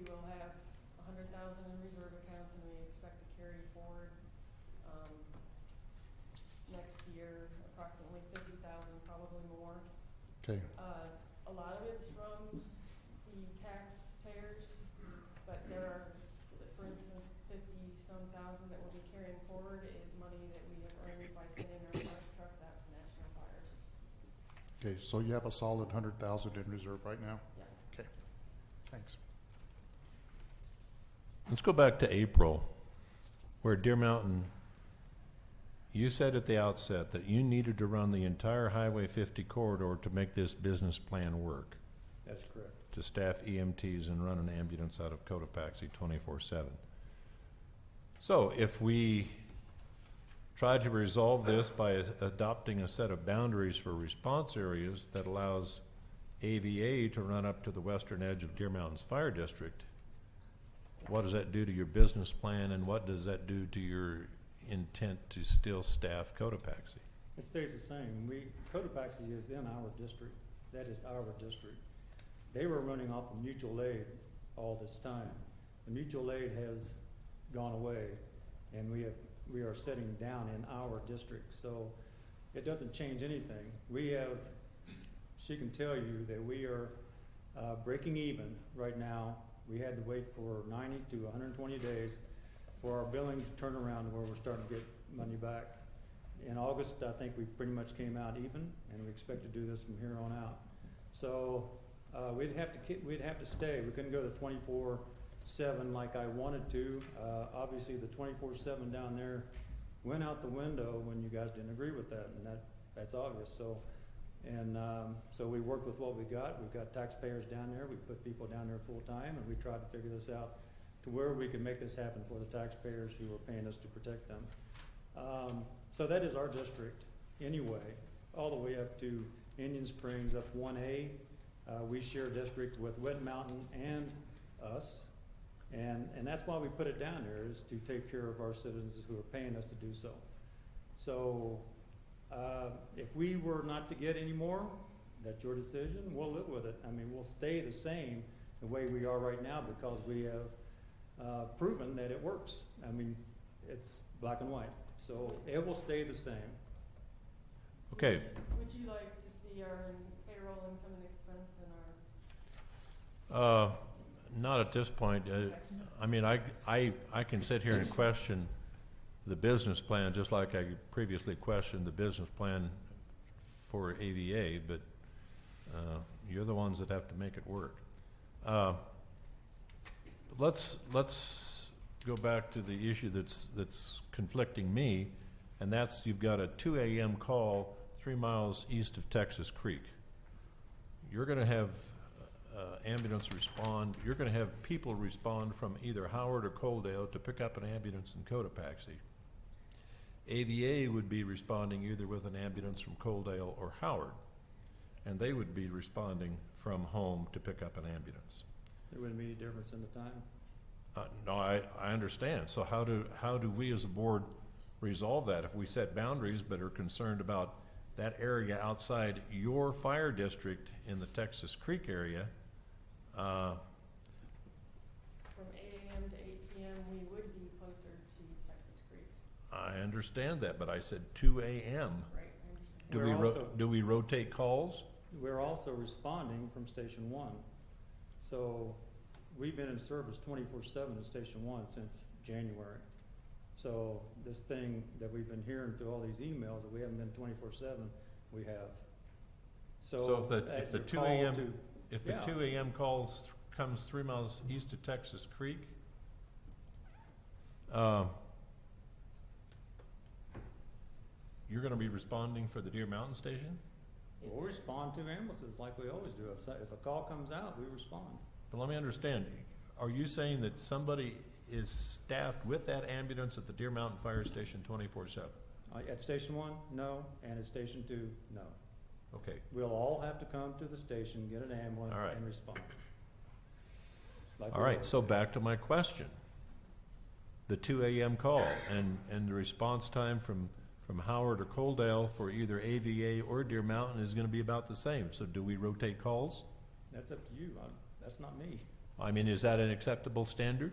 I don't see why you would. I mean, if we're there for 12 hours out of the day, why would give them the other 12 hours to run that area? I'm just trying to find a I understand. solution to a dispute. I mean, if you're gonna give out a district, why don't you give out a district, is what I'm saying. Understand. This is your deal, not mine. Other questions for Deer Mountain? Yes. Does your district have a firearms policy? Yes, we do. And what is that policy? What we have 2 people carrying firearms. It's my assistant chief and me. We have talked about this. We are making protocols up right now. Because of the area we are in, we feel that carrying a firearm is not a bad idea for law enforcement. Is not there for 3 days out of the week. They are there for 10 hours during the day. And so the only protection we got out there is us. So I and another guy carry a gun. I don't carry it very often, but I carry one. And he is trained. You want to know what his training is? Or does it make a No, difference? what I'm interested in is an EMT carrying a sidearm, wondering why he would feel the need to do that. I just told you. And so is he the one who your policy currently allows? Yes. He's your assistant chief That is then, correct? And that is Mr. DeMay? Yes. Okay. Okay, the other question that I would have is, I would really like you to address the questions of professionalism and the actions that are happening apparently out in the field when both ambulance services show up, whatever order they show up in, with or without ambulances. We have been told from all sides that no one is being professional, and I would like for you to address that from Deer Mountain's viewpoint. I can't agree with that more. They get on call, one person gets on the call, one EMT is running the calls 95% of the time. I've seen 2 other EMTs on calls. 2 other EMTs on calls, and that's it. He is running it, he is driving to the house in his personal vehicle, he's running up to the patient, or before he gets to the patient, and is standing us down. So, and then we stand down. If we got ALS on the vehicle, then we have questions, because they don't have the right to stand down a higher authority of medical attention. So sometimes it depends on the nature of the call that comes over the radio. If it's LOC, stroke, cardiac or something like that, we need to be, our ALS people, if we're not ALS, we shut down. But if it's ALS, they need to go to the call and assess the patient. That's patient care. That's caring for the patient and not the money that you put in your pocket. So I don't know of any disturbance I've had with Ark River, or Ark Valley now. I don't know if I've had one on a scene. So all this other stuff has happened maybe with Jada May, Tyler maybe, or something like that, because they used to be, all one family on the other side. But we've got witnesses to say that, we haven't provoked it, and I don't think we have. Thank you. So in reference to the protocols that you talk about, do you have a complete set of operational and medical protocols and written policy and procedures managed? SOGs? Can you provide, you said it's in the process of being developed? The arms thing. We have stopped carrying until we get the protocols done. But we have talked to the deputies down in our area, and they are all for it. Okay, but you have you do have a copy of your protocols and written policies and procedures? Well, for medical protocols, you use. That's what I'm asking. Free tax protocols. And these Okay. are our SOGs. Okay. So you were copied on the citizen's complaint from a week or 10 days ago about a Deer Mountain ambulance that ran a lady off the road pulling a horse trailer on Copper Gulch Road, indicating that on the joint call that AVA had communicated that they were standing down at 11:58 a.m. and that the woman reported that this running her off the road occurred at 12:19 p.m. So have you investigated that? I have. Can you tell us, share with us? I got back from a national fire at the end of the month. I addressed it. I asked the two people that were on shift. It was my assistant chief and a driver. They responded to the call. They got up and they never seen a truck and a trailer. This was somebody, and I'm not gonna say her name but she is also a ex-member of the Ark River program before they changed over to the Jada May program. And I think her credibility was shot out the window when she started talking about dual tone-outs. How would she know about that? So they said they never seen a truck and trailer on the road. And then he tried to call, then Jay told him to call this person and talk to her about this thing, and she did nothing but cuss him out. Okay, so you tried to make contact? Yes, sir. All right.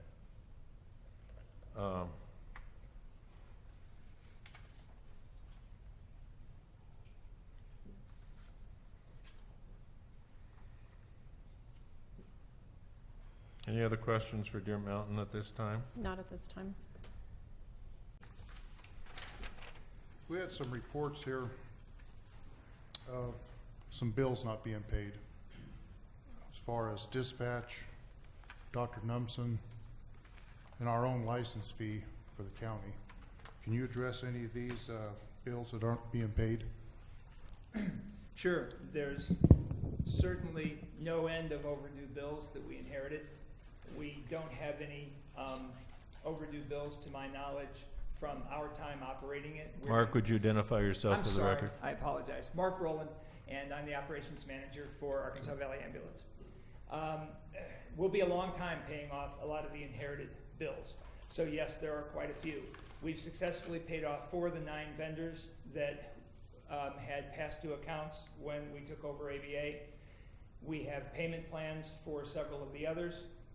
I am, without my records, the only thing I know about a licensing fee is that we cut a check, and I've got that record in the software. We've reconciled since then, so I must imagine that either it didn't get paid and we missed it somehow in the reconciliation, or that check did and it got sent to the wrong account or whatever. But we've got a check, I've got a copy of the check, we sent it, and I can certainly stop that one and do another one. So, regarding 2 of the past due accounts that are more directly involved with the county and less in operations like insurance and fuel and all those kinds of things that were past due. One of them would be, first of all, they're both dispatching fees and medical director fees have both been held up by the same issue. And that issue is that those contracts, once we were made aware of them, we had no knowledge of them, didn't know they existed. All of a sudden people showed us, just like the fuel bill, just like all the other bills, hey, you guys owe us this thing, right? Okay, fine, let's look into it. We looked at them and said, well, interestingly, these were signed during a period when the organization was enjoined by the court from being able to sign that kind of a contract, when Jada May did not have the authorization and the authority to make those contracts. So they had to go to legal. Those went to legal. We got part of our answer back from legal. And based on that, at the board meeting last night, there was a motion to pay our portion of the medical director fees. Tom Anderson has that check. And similarly... How much? And what do you mean by our portion? Meaning the portion from April 1st, the portion from April 1st till now. What is still unclear from legal is what to do about those bills from prior to that, when AREMS was running and when DeMay was there, and the deal that he cut. We don't have that full answer yet from legal. We wanted to make a good faith payment of what we knew we owed. And similarly, a check was mailed over the weekend to CRCA for portion of their past due bill.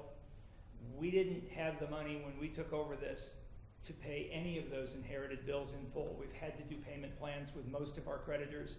That's enabled us, as I said, to pay off 4 out of 9, I think it is. It's either 5 or 4 out of the 9. And we're working on payments every month to the rest of them. That's what I know and can tell you about past due bills. I know there's quite a few out there. And I think we're making really good progress for 5 months and still showing, as you see in your binder there, a positive P&L for a comparable 3-month period of time since we took over. Obviously, the big advantage there is eliminating payroll.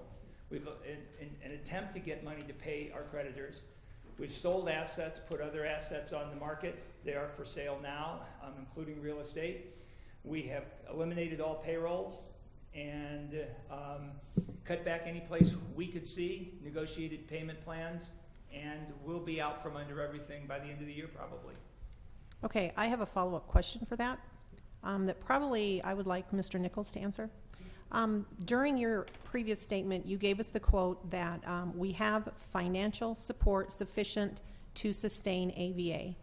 If you haven't paid those bills that are due, then in your mind, how are you sustaining AVA if you have so many bills that are due? We have a finite amount of income. Most of it comes from actually running and billing for calls. We are in process right now of getting a fundraising letter out, and our community has been very, very generous, Coaldale, Howard, and such, with donations. We obviously don't have enough money in one big pot right at this minute, which would be close to $100,000 to pay off all of our bills. We do have a piece of real estate on the market right now. We talked to our real estate agent last night at our board meeting, and he feels reasonably confident that we should see a closing on that property within the next 60 to 90 days. At that point in time, we will be able to pay off the bulk of the bills, one of which is, I believe it's almost $30,000 to the election official that was ordered by the court when they found demay and contempt and such on and so forth.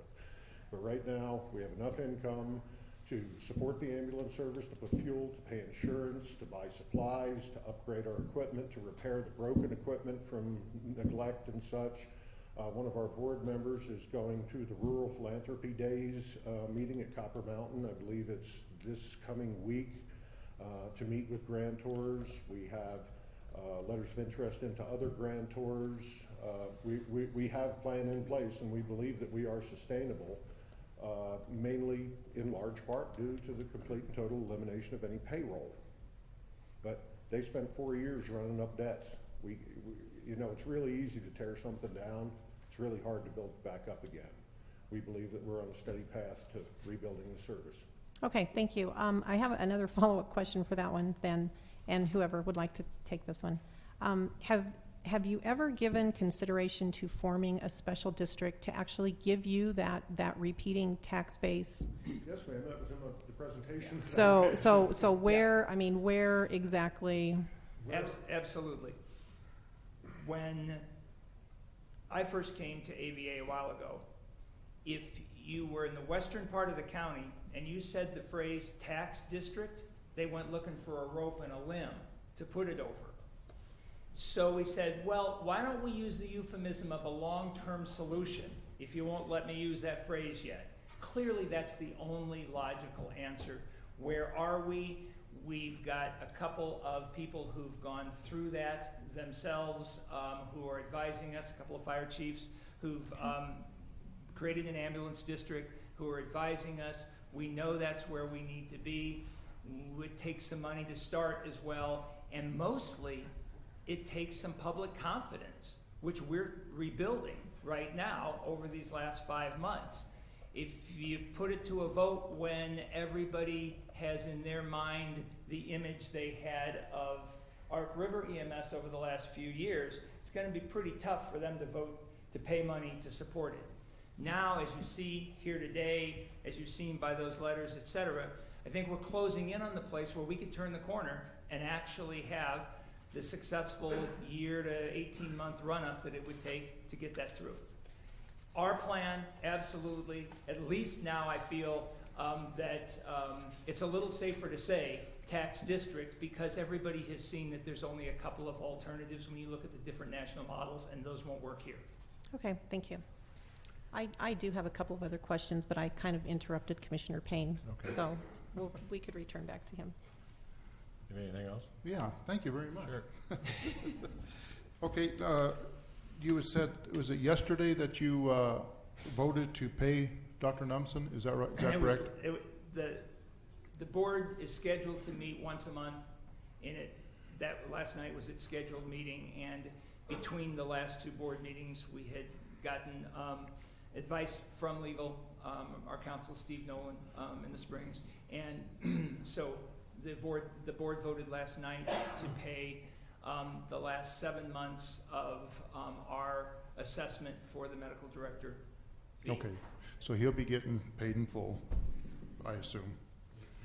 Okay, now there's been two, it's very bothersome to me that the license fee to the county has not been paid since April, despite two invoices being sent out. I think that needs to be addressed. That's $70 that hasn't been paid for your own license fee. I agree. I don't know. We cut the check. I can show you a copy. It's in the software. Whether we missed it on reconciliation, I can't answer that without looking. No intention of not paying that bill. We certainly triaged our bills. Okay. Right? And said, those are the fees that get highest priority. And that's why I think people like Sangre de Cristo and CenturyLink, for a building that we've closed down and disconnected the service, they're getting paid so much a month because they were willing to do it, right? But I'm paying them per month what this could have been. Of course, we intended to pay that. Okay. Thanks. Okay, Mark, you heard Dr. Numson say, from everything he's seen, you were the only EMT who has answered the AVA calls, contrary to the list that you provided in your binder of X number of EMTs. So I did. So what's going on? So we do have some EMTs on the roster that I haven't been able to twist their arm to cover shifts. However, 4 EMTs and 2 EMTIs have all covered shifts, usually at 24 hours at a time. Now, only rarely did a call happen during one of those 6 people's shifts, but we have had, I believe, 3 EMTs, Brandy, 4 EMTs, thank you, have all responded to calls. And 4 EMTs have responded to calls. Most of the rest of them merely took shifts during which a call didn't come in. Marshall spoke to the variability that I know all of us understand. We went 3 weeks without a call once this spring, and we had 7 calls in 36 hours once. Depends on who's on shift. Okay, you heard some of the allegations, and I assumed that was the thrust of Dr. Numson's August 19th memo when he said failure, well, first of all,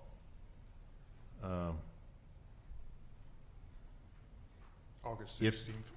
August 16th, but first of all, he said failure to call for ALS when medical necessity, when medical necessary is a major liability, and the failure to call for ELS when necessary demonstrates that the BLS provider does not understand which medical scenarios demand an ALS level of care. So from the deputy, and particularly that you have called in, that you're on scene and telling Deer Mountain to stand down because AVA has arrived. That in and of itself, if that is happening, we could pull your license today if you're radioing in that your ambulance is on scene and it's still 5 minutes down the road. Yeah, we've never done that. That has absolutely never occurred, period. You'll see an awful lot of call logs in the documentation that we gave you today. It's certainly not in there. We certainly provided you a call log where Jay did that, and it's documented with a transcript. that was created by Freecom. That's not the issue. Couple of quick things. But We take no issue with Deputy Webb's statement. He told you and he wrote what he saw. Our response to that is in the binder there that we gave you. We differ only in the conclusion that he came to because there was information that wasn't available to him because he arrived on scene after we did. We don't quibble with that. The other piece is with regard to Dr. Numson's August 16th memo. We did respond. Our response to him is included in your binder under ALS. It includes a response. This was just recently. Our response from our paramedic and lead EMT about the patient care issues there. There seems to be an unstated assumption beneath some of those mandates from the August 16th letter that there is something magical about the vehicle of an ambulance. If an ambulance is 5 miles away, and that's nothing out there, out west, and an EMT is 2 miles away, and the EMT can start providing oxygen, start an IV, provide life-saving care in that 7 minutes it's going to take that ambulance to get 5 minutes, we don't see any reason why not. Chaffee EMS doesn't see any reason why not. That's part of their operating model. You send the closest medic to that patient, start saving a life while you wait for the ambulance to get there. So for clarification, I'm That's our sorry, model. just real quickly, for clarification, do your EMTs actually carry that type of equipment with them in their personal vehicles? Yes. They carry oxygen, they Jump kit, carry oxygen, suction, IVs. IV, basically all of the EMT allowed procedures, medications, etc. Those can get there faster and start when certain times by POV. Other times, the ambulance is going to be there quicker. You put the EMT in the ambulance, and you get it there more quickly. But, okay. So that is outlined in that ALS section in there. And no one will argue your ability to render medical aid if you're there and it's needed.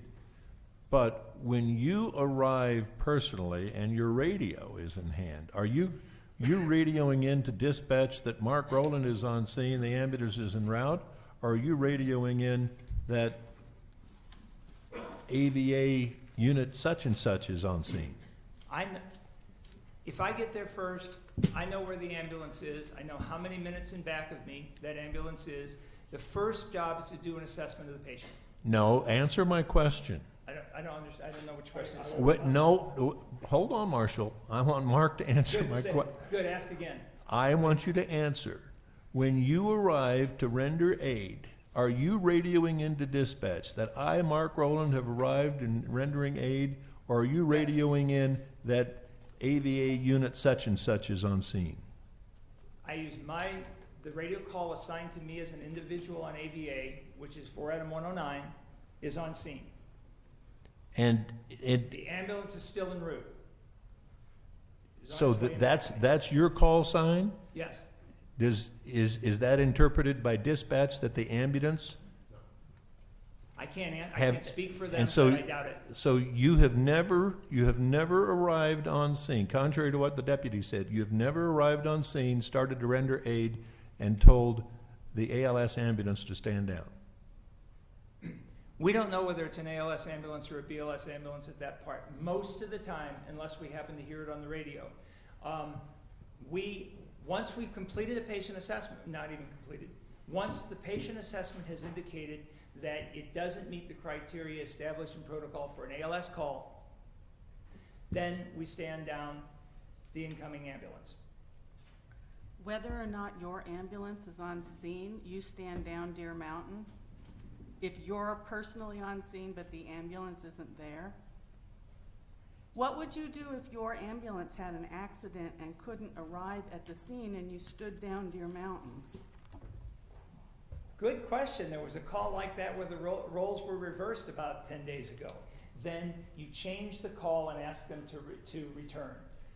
But No, no, Because no. I'm not doing this with an ambulance 10 minutes out. I'm doing this with an ambulance like on County Road 33, where I've already heard on the radio But where do this you ambulance do is. you not hear what this board is saying? That we're not going to tolerate you standing down another ambulance when you do not even have an ambulance on scene. I hear it. That it's a common practice. It's been our practice. It's pretty obvious it's not going to be our practice. Well, if you're going to get licensed again, it's not going to be your That's practice. what I'm saying. That's what I'm saying. But there was no prohibition about that. It's done by other agencies around here. We still believe that it represents acceptable patient care. We'll do whatever you tell us to do. We're good with that and won't push back. But in the absence of dual dispatch, that would never occur. That has not occurred in the past. And why am I not surprised that this is all initiated because we're in competition? Well, It didn't happen before. I know it's the competition. Just these 5 months. I understand, and I assumed that without even asking it. I assumed that would happen without even asking. All right, let's get back to one of my other concerns, and that is the 2 a.m. call 3 miles east of Texas Creek that I posed the question to Deer Mountain. Understood. Are you happy with the boundaries that your constituents around Howard and Coaldale say? Just give us our AVA back and keep Deer Mountain out of our hair. Our proposed boundaries are the ones that existed at noon on April 12th after multiple agencies got together and agreed that they could all live with those boundaries. And they are represented by the map that's in your binder there under boundaries.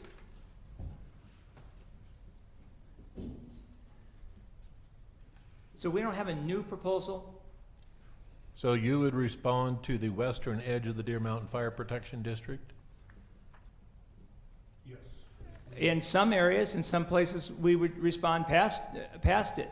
We've cited in the binder that you have in front of you there a number of calls where we went either east of Texas Creek or north of Cotopaxi, having to go through that little block of the Deer Mountain Fire Protection District, and we were either the only ambulance to show up or we were the first ambulance to show up and we transported the patient. Whether that's because of something about whether they're station 1 or they're station 2 or whether it's 8 a.m. or whatever. But the 2 a.m. call, from the testimony we hear today, the 2 a.m. call, the odds are that we're going to get there first, we'll transport the patient, and we'll be en route to the hospital before they get to the scene. Well, obviously, just like the sites we showed you in the obviously our concern is if we set boundaries, then what do we do about those?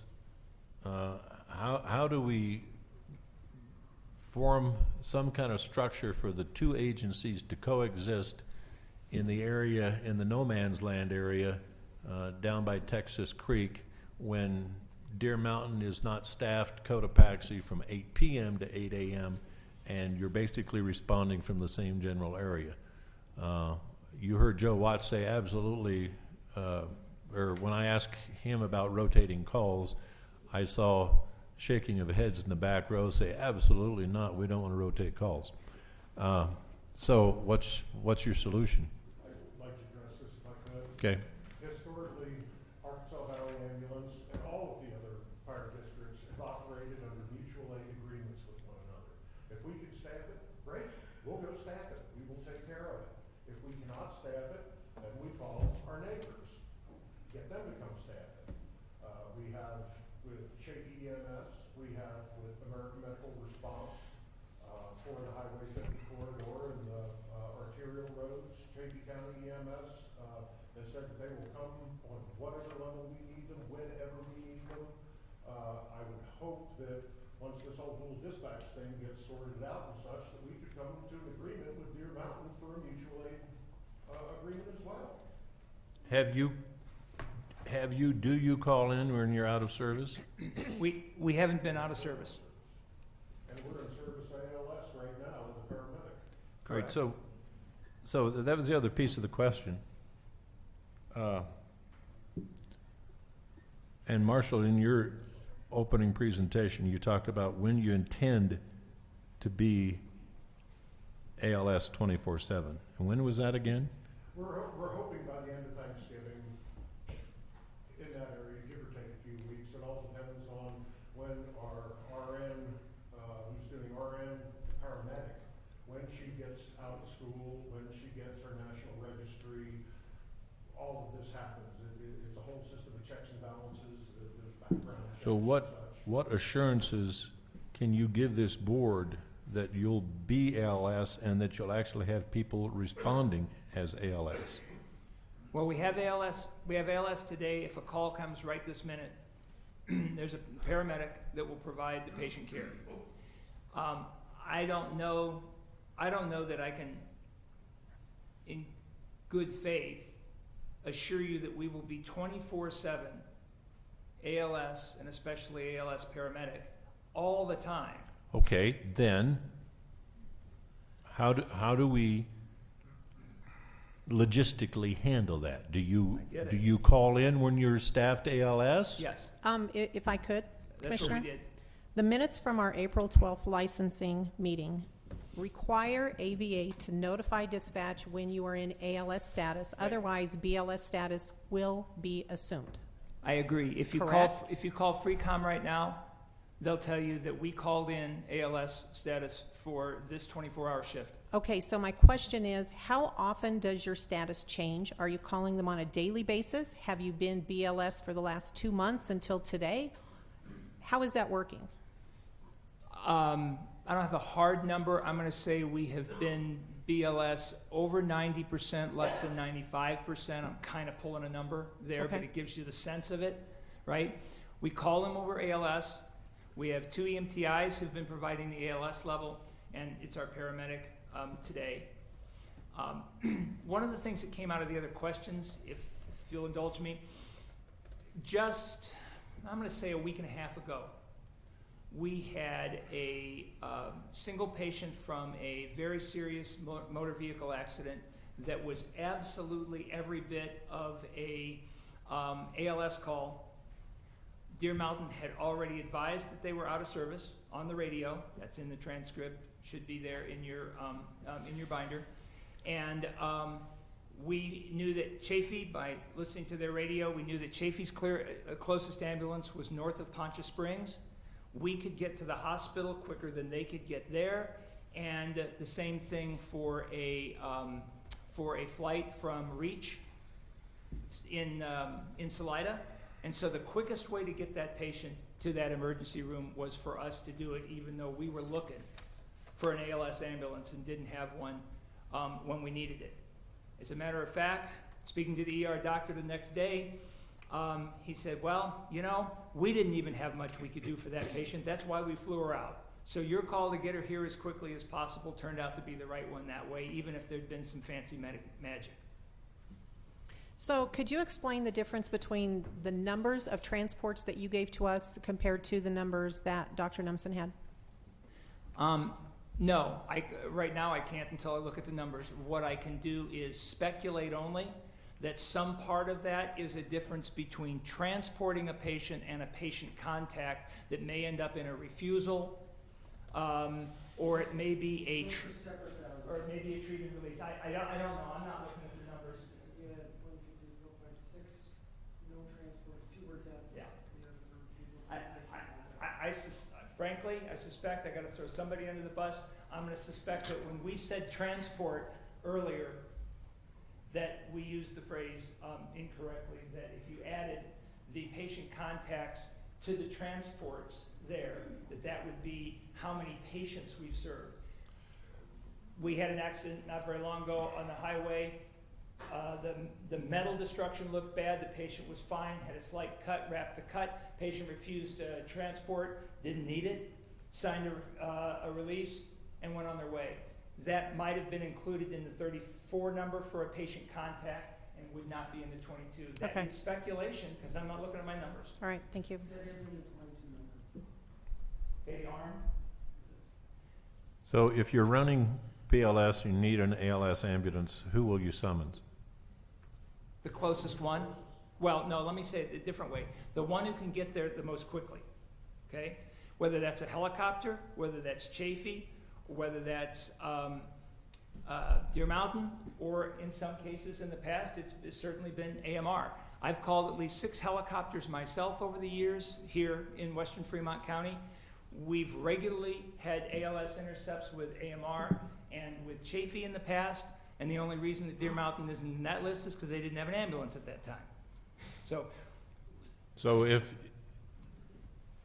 if you need an ALS ambulance and you're running BLS, will you always defer to Chafee County before you summons Deer Mountain? Whoever can be there most quickly.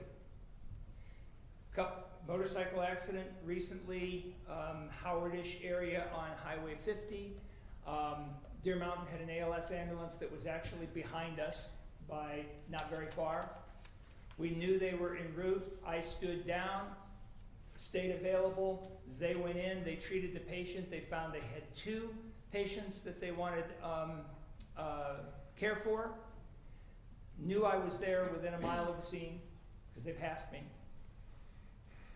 And they chose Chafee, presumably because it may well have been ALS. That part about looking for ALS makes sense to me. Why we couldn't move that patient toward ALS and do the intercept with Chafee, I don't know. It's clearly within the discretionary abilities of the EMT on scene, but we were there. They waited on scene until they gave up waiting for Chafee to get there and then transported 2 patients themselves. We could have moved that patient a lot more quickly. Mark, on April 12th, you told the board that AVA has contemplated another medical direction if Dr. Numpson did not serve as your medical director. Correct. So how do you, I asked Dr. Numpson about this relationship, how do you perceive it? On advice of counsel, I'm going to read my answer instead of wing it. That's fine. Because of irreconcilable conflict of interest, continuing professional difference of opinion, and for the well-being of our patients, we've secured alternate medical direction that's currently in place today. Have you submitted a letter to the county, which you're required to do by regulation? Probably isn't submitted. The letter went to Dr. Numpson with a copy to you, and it probably isn't sent because we didn't secure through the state their approval and acceptance until Friday. And who is that? That's Dr. James G. Wigington in Salida. Well, from licensing purposes, we need that communication, Of correct? course. It's required by both state and local regulations. Of course you do. There's probably some other significant paperwork that we're behind in the rush to change our original presentation today down to 7 minutes. And so we were doing a lot of juggling, and we probably got behind on some paper. All right. Can I ask Sure. sort of an expanded question that Go. has to do with relationships? And Mr. Nichols, I actually would like for you to answer this. I do understand that you're both very passionate about what you do. My father was an EMT. He was a first responder, so I know the heart and the passion that goes into it. But we have sat here this morning and listened to you, Mr. Nichols, make very dubious comments regarding not only your own medical director, as far as we knew, but the director of Fremont County Emergency Services, as well as this board. You can't replace the Fremont County Emergency Services Director, and as of right now, you can't replace this board. We also have seen this same sort of conversation through email, but perhaps with more colorful or descriptive language. First of all, do you really think that this helps your cause? Secondly, to me, this absolutely speaks of professionalism. So I would like to know, how can we possibly be assured that you are prepared to move forward and work with these people in a professional manner against them, should we allow you to keep your license? What assurances do we have that we're actually going to see professionalism throughout these relationships? Ma'am, as I told you and the county commissioners at the onset of this and back at the April 12th licensing meeting, I'm not a politician. I'm not a public speaker. I do have a lot of passion for what I do.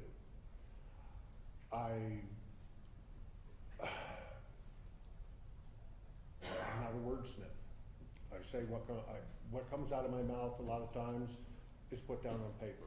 Most of it is due sheerly to frustration with the whole situation. When we embarked upon trying to get our ambulance back, it's been 4 years now, and have sat through court cases and dealt with lawyers and such on and so forth, and we finally prevailed. When we prevailed, we thought, great, we can bring reliable ambulance service back to the residents of Western Fremont County. We come to the April 12th licensing meeting, we were relicensed, everything was good. And then all of a sudden our world got turned upside down. Dual dispatch, redistricting, and we have been in a crisis mode ever since, looking towards our sustainability. Volunteer service is sustainable. It's been sustainable for 30 years. Paid service, not so much, according to the failed AREMS model. It's frustrating, as I said to Mark a couple of months ago, so when are we just going to be able to stop with all of this stuff and sit down and run the ambulance service and provide help, care, pre-hospital patient treatment, transport to our neighbors? That's what we set out to do. You must think we're crazy people for going on a 4-year, $100,000 lawsuit to get back an ambulance service. My wife says to me, she says, you know, really, we're spending money so that you can get drug out of bed at 2 o'clock in the morning and go drive through a snowstorm to drag some drunk out of the river? We're spending money on this? I've been firing EMS all my life, ma'am. I don't know any other way. And I live in a community that is actually a true community. Coaldale, Howard, neighbors helping neighbors. And that's what we're about. That's what we would like to do. I'm sorry, I'm not a professional EMS person. I don't even want to be on the board of directors. All right, that's not what I do. What I do is first responder, scene safety, running logistics, interagency cooperation on scenes, maintaining the ambulance, keeping the stock levels up, helping to schedule people and such. That's what I'm good at. I'm not a chairman of the board of directors, but I'm doing it right now because we don't have anything else. We're working on building our board. Okay, one final question then. Do you believe this board, as we sit here today, are not as frustrated as the rest of you? No, ma'am. I actually feel your pain. I really do. I don't know how to abate it, though. All right, thank you. That's all the questions I have. The public has an opportunity to speak, and We need to take a break. Yeah, we will. We have 10 requests to speak.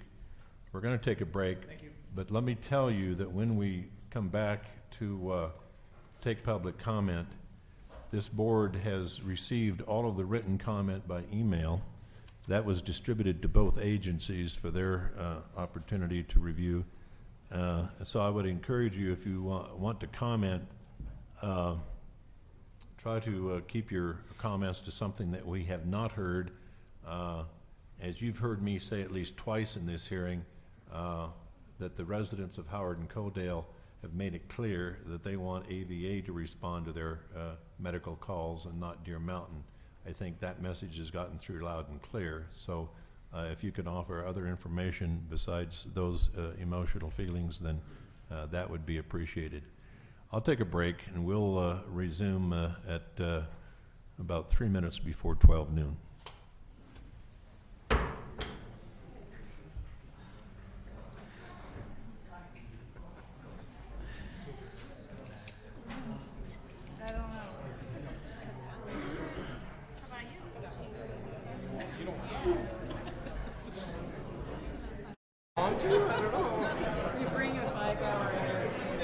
Please take your seats. Please take your seats.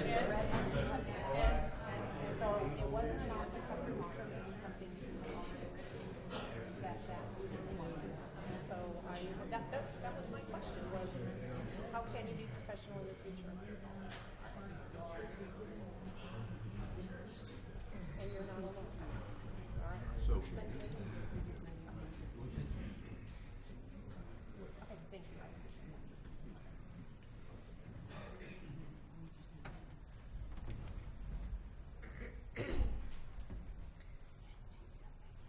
Okay. Call this meeting back to order. at 11:58. We appreciate your patience. We'll take public comment. I had one request handed to me during the break that gentleman wishes to get advanced on the speaking list because he has to leave. So I'll call him out of order. Mark Gully. Good morning. Good morning, everyone. My name is Mark Gully. Good morning, board. I live in Coaldale, and it occurred to me that I have an experience that could just give you a little bit more information about the response of an EMT without the ambulance being there. During the summer in Coaldale, we had a music concert. We have some little concerts there once a month or so. I guess it was earlier in the summer, and one of our residents was having some problems, began having problems in the middle of the concert, and I was sitting a couple of rows back. He ended up passing out, and a number of us rushed up to take him to the floor. We got him on the floor and we're trying to do whatever we could. Someone called 911. I have no idea who it was. And we were waiting there, and all of a sudden, couldn't have been 5 minutes. And I believe Mark, wherever he is, showed up. Yeah. He showed up within 5 minutes. Now, I understand he just lives down the road a ways, but it was several miles. He showed up very, very quickly, had his equipment, took over, made an assessment, and a few minutes later, the ambulance arrived. So I just wanted to give you that as a personal experience. I was very impressed with the speed that it showed up on, or that he showed up with, and the fact that there wasn't an ambulance there. Thank you. Okay. And let me remind each speaker, if you could limit your comments to around 3 minutes, it would be greatly appreciated. All right, back to the rotation. Janice Yulch. Yes, I'm Janice Yulch from Howard, Colorado, and I do agree that we need an ambulance in our area, mostly for response time. I also had experiences before all of this happened when my mother was alive, with the EMS showing up before the ambulance did, and they had oxygen started on her, and it's very handy to have an EMS do that. And all of our emergencies with her always happened in the middle of the night. And Mr. Norton mentioned having a 2 a.m. call at Texas Creek. Well, we could have a 2 a.m. call in Howard, Colorado, and if an ambulance has to come further, Chaffee County would be much closer for an alternate ambulance as opposed to Deer Mountain. And we would have much quicker response time. And of course, we're always looking at that golden hour. If you have a heart attack or a stroke, you need someone there just absolutely as soon as possible. And I feel a lot of the confusion has been from the dual call that has been given. And I'm definitely in favor of boundaries. And my suggestion would be the tax district, the Deer Mountain House would be their area. And the other area would be the tax district for Howard and Coaldale, which is not a tax district at this time. Thank you. All right, thank you. Dave Del Vecchio.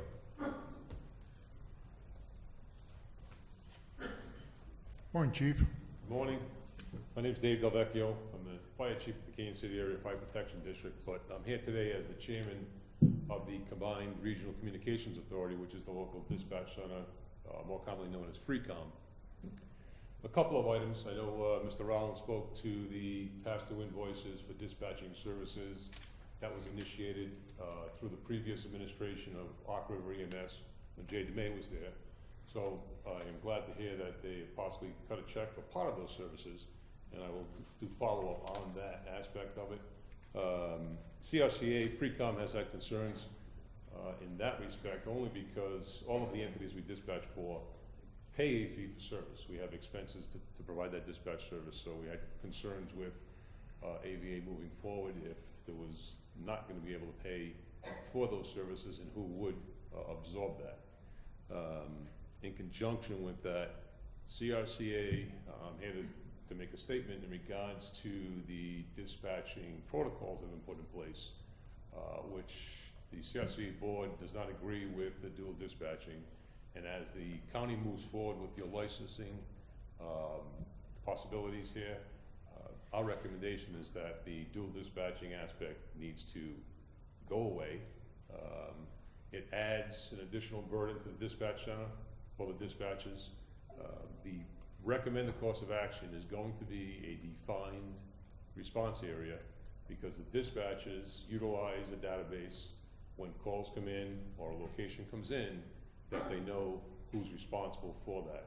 It's very similar to our fire district and Florence's fire district. We have defined boundaries, and it's not, we don't respond to the same structure fire at the same time unless we request mutual aid. So the recommendation in conjunction with that defined boundary is to set some parameters for the alternate contact in the event that AVA or Deer Mountain is out of service for that response area.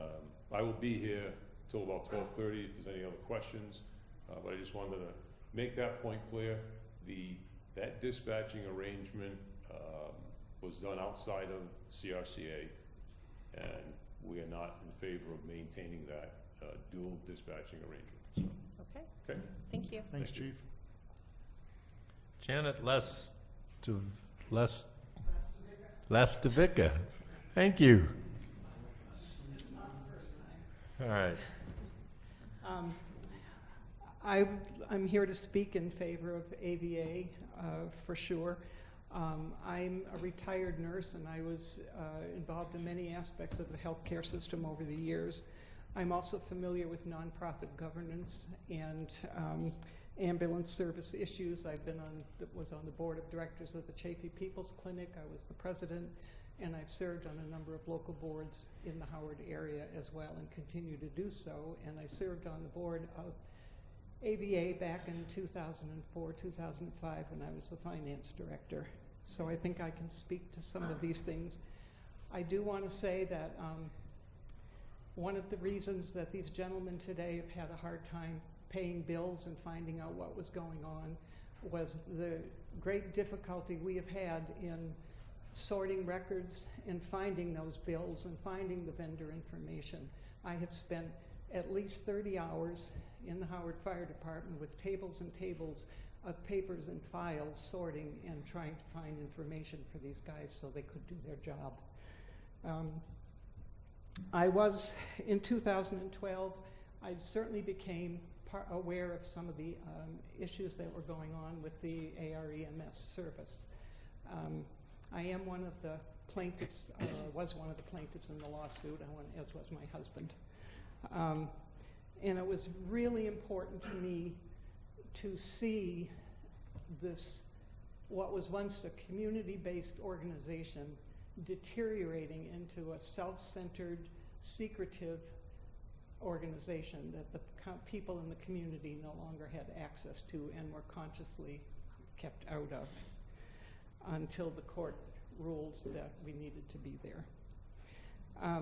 From my perspective, the issue with the dual paging service is unconscionable and unacceptable.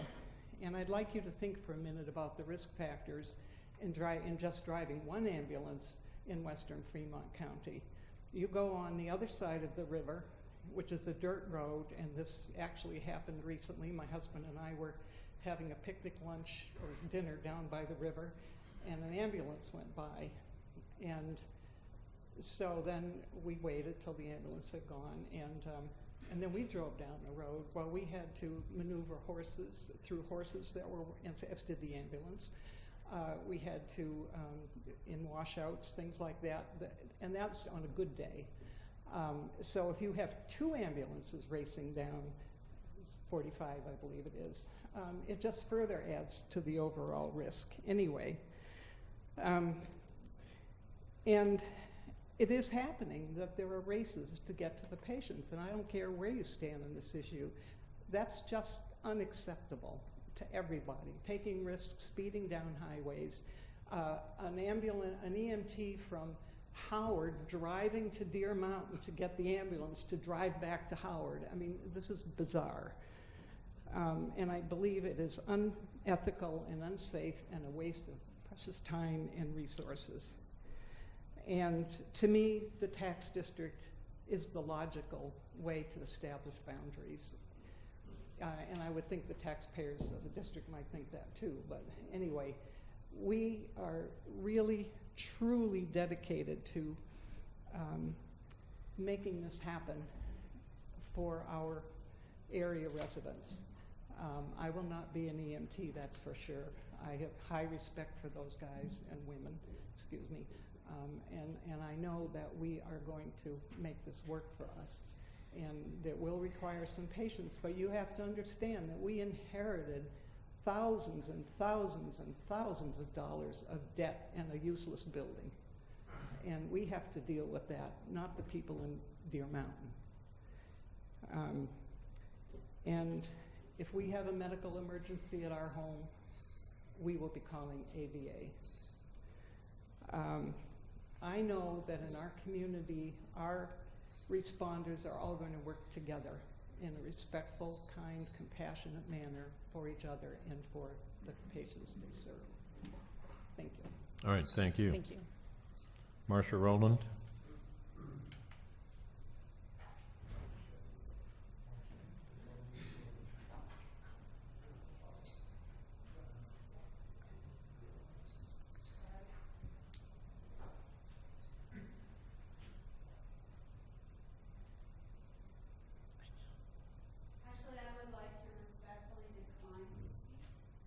Okay, thank you.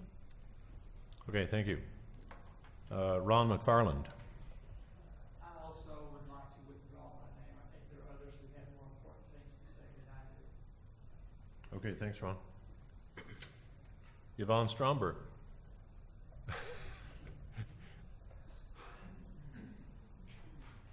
Okay. I also have to read, and I'm going to read right to you, Ed, because I was told a long time ago, if you're nervous, read to Just the person focus. you know. All right, I'll focus on you. Okay. Hi. No, Miss Beth. Okay. On Wednesday, August 3rd, can I preface to say I originally came here just to support AVA, but now I have a real reason to be here, because on August 31st, 2016, at 11 p.m., our daughter-in-law, April Kinchin of Howard, was in a terrible car accident, and that was in Coaldale on 45. She sustained multiple injuries consisting of a skull fracture, a brain bleed, traumatic brain injury, a broken clavicle, 18 broken ribs, a collapsed lung, a bruised spine, and crushed pelvis. Now, an ambulance was called, and Arkansas Valley Ambulance responded. It was their quick response that ultimately saved her life. If we had to wait for an ambulance from Deer Mountain or Salida, the outcome could have been much different.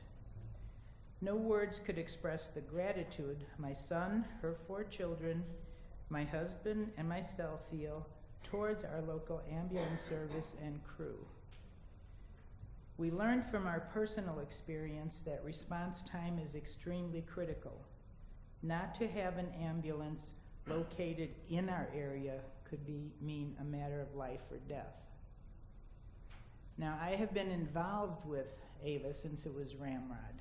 I am just a citizen now. And we have been going through this since then. It's been an us and them. And I think it's time to stop. And this isn't here, this is from my heart. We changed the name to AVA, Arkansas Valley Ambulance, because Ramrod had gotten such a bad name. And now it's still an us and them, and then the name changed, now it's back. I mean, it's got to stop. We have been pushing for boundaries since the 90s. And then I heard all of a sudden they were going to both be called for the same call, and that just, why someone hasn't gotten hurt from that, I don't know. But please, please end this now. We need an ambulance on the west end. They need an ambulance on the east, south, northeast and south, their end. But it has to come to a resolution. So please, please do this. My daughter-in-law yesterday was able to eat with a spoon without spilling. And that was a milestone. She's got a long road ahead of her, but that response time is what saved her. We need an ambulance nearby. They need an ambulance nearby. This us and them has to stop. Thank you. Thank you. Thanks. Tony Wish. My name's Tony Wish with the Western Fremont Fire District, and rather than to be redundant and repeat everything that was said up here, you guys have heard all the information, so I want to put it in perspective for you guys. Let's think of this as a soccer game, and you have two contentious teams, except when the referee came out, he threw two balls out on the field. I think that you have probably a pretty disorganized game, confusing game, probably dangerous. And Mr. Norton, I got to look at you as the referee with your two linesmen. You guys got to make a decision. The ambulance service is important to us because as an aging population, that's something that we really, really have to depend on. So, basically, I got to say, you guys got, our lives in your hands. So, thank you. Thanks, Tony. John Walker. John Walker, Fire Chief, Western Fremont Fire Protection District. I've been chief for 28 years. I've been an EMT on the volunteer ambulance, etc. The talk of ALS and BLS, as valuable as it is, does overlook a point that's been touched on by other speakers, and that is that time is of the essence. One of the things that we tend to lose track of, especially in rural areas, is that the primary job of an ambulance service is to deliver the patient to a doctor. And that really does have to be the first priority. When I ran in the ambulance, I remember a study was done in New York City, a jurisdiction which has no shortage of ambulances. It compared cardiac outcomes, discharge times from hospitals for patients who had arrived by ambulance and those that had arrived by private conveyance or taxi cab. The interesting thing about it is adjusting for the patient's actual medical condition, they found better outcomes from the patients that arrived by private conveyance or taxi cabs. This doesn't mean that taxi cab drivers provide better medical care en route to the scene. It simply meant that time really is of the essence. How do you do that? There are 3 blocks of time that an ambulance service is dealing with: response time, scene time, and transport time. To their credit, I will say for AVA, they've taken scene time more seriously than we've seen in a very long time. We call it scoop and go. It's a term that's even used in urban areas, and basically what it means is get the patient moving to a doctor. So they've accelerated that process to what I personally think is a commendable point. For your decision making, there are limits to what you can do with response time and transport time.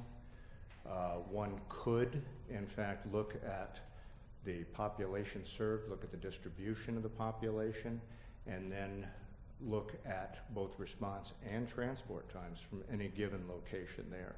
Right now we have 2 competing ambulance services, and most of the time they're located a few miles apart on Highway 50.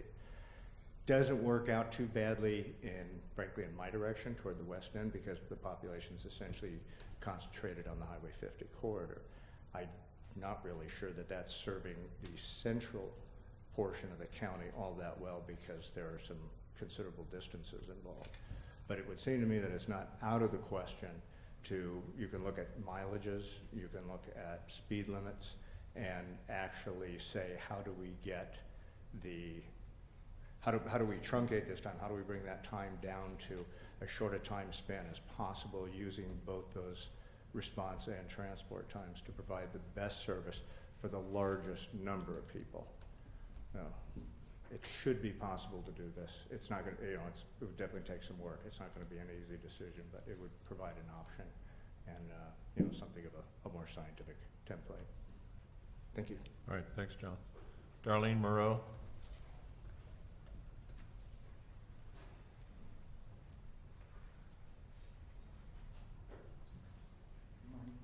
It's afternoon now. afternoon, yes, it is. I'm Darlene Moreau, and I am a board member for AVA, and I have been on the board probably, I don't know, 6.5 of the last 9 years. And Ed, you know, we've had a conversation or two over the years. A lot of people have taken some of the things I wanted to say, so it's not really written, I just have a few little notes here. I also did want to reiterate, I was glad to hear dispatch say that he didn't like the dual dispatch. I think it's unnecessary. Puts 2 ambulances in one spot when one might be better used somewhere else. And also dangerous. And also, as an AVA board member and a Deer Mountain taxpayer, I don't live in Howard. It's added expense for, you know, cost both organizations. I also wanted to make a comment on the open carry guns and ambulances. I mean, personally, I do understand it. I live in that area, but I don't think it should be on an EMT. Maybe give them to the driver. An EMT's got 2 hands putting in an IV, and where's his gun? I don't think they need to be on their belt with easy access.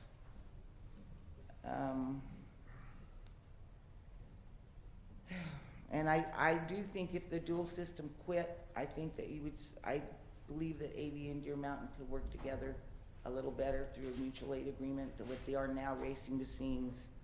At one point, I had heard that Deer Mountain was only going to get paid if they transported. So I understand now that they're not, that they have the 12-hour paid shift. But I did want to bring up a point. They are supported by a tax district. When that tax district came up, we had community meetings up there to decide if we wanted to do a tax district, a bond issue, what would be supported by the community before the expense was made to put it on the ballot.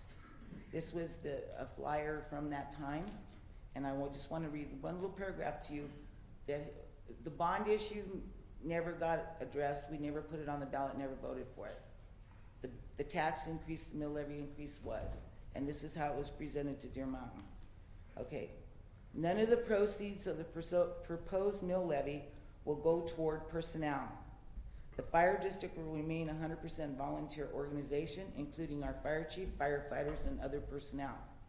Now, I do realize that there was not an ambulance up there at the time, and an ambulance can generate some money to support itself. I know that when Vicki was running the ambulance, when she left, she had a surplus. There was no paid people at that time, which she turned over. And I guess what I'm concerned with, let me tell you this. When I left the board of AVA, well, I left in September. In August the 13th, AVA had $73,000 in the bank. This is before they bought the building. We came back now and got it. It's at least $150,000 in debt, plus not including the grants they've gotten, not including the property they've sold. I just don't want to see this happen to Deer Mountain. Hopefully it won't, but I'm just really concerned with the pay staff. If they can make it work, paying 12 hours a day instead of 24, maybe they'll only be $75,000 in debt. I don't know. That's just what I wanted to say. Oh, and one more thing. And the report from the doctor that the only person he's seen paperwork from was Mark, or most of the time. I will attest to Skip going spending 48 hours, 24 hours, 48 hours a time up at Howard so that he would be on call. It just, he wouldn't, I'd say out of 20 times, I don't think he even had a call. You know, so, I mean, that's luck of the draw too, as who's on call. But that's all I'd like to say. Okay, thanks, Darlene. Thank you. Kay Parker.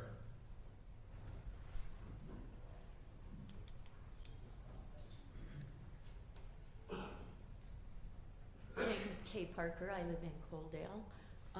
Well, you took my talk away from me. When you requested, we don't reiterate what we wrote to you, so I won't do that. However, I would like to respond to something respectfully you said, Commissioner Norton. Okay. you said that you had all of our emotional responses. Well, my letter was emotional because the incident I referred to concerned my husband, and I get emotional about that. But my concern is, if you're only looking at those letters as emotional responses, then you're not seeing what we're really saying. What I was saying was, I don't trust emergency response from Deer Mountain. We've dealt with them in the past. This is nothing new to me. So I ask that you take our letters seriously, not emotional. We are telling you we want excellent medical service, which we have with ABA. Oh, I can assure you, your message got through on your concerns. No, thank you. Thank you. Thank you. Michael Tomsley. Oh, Thornsley. Okay. You were close. It was an RN instead of an M. That's all right, it gets All right. messed up all the time. Michael Thornsley, I'm pastor of Lopez Baptist Church in Howard, Colorado. I'm also a volunteer on the fire department in Howard and with ABA as a driver right now, currently in EMT school in Salida. I wanted to speak to just a couple things. First of all, that Commissioner, that you said that you knew it was all about this dual dispatch. Everybody's known that.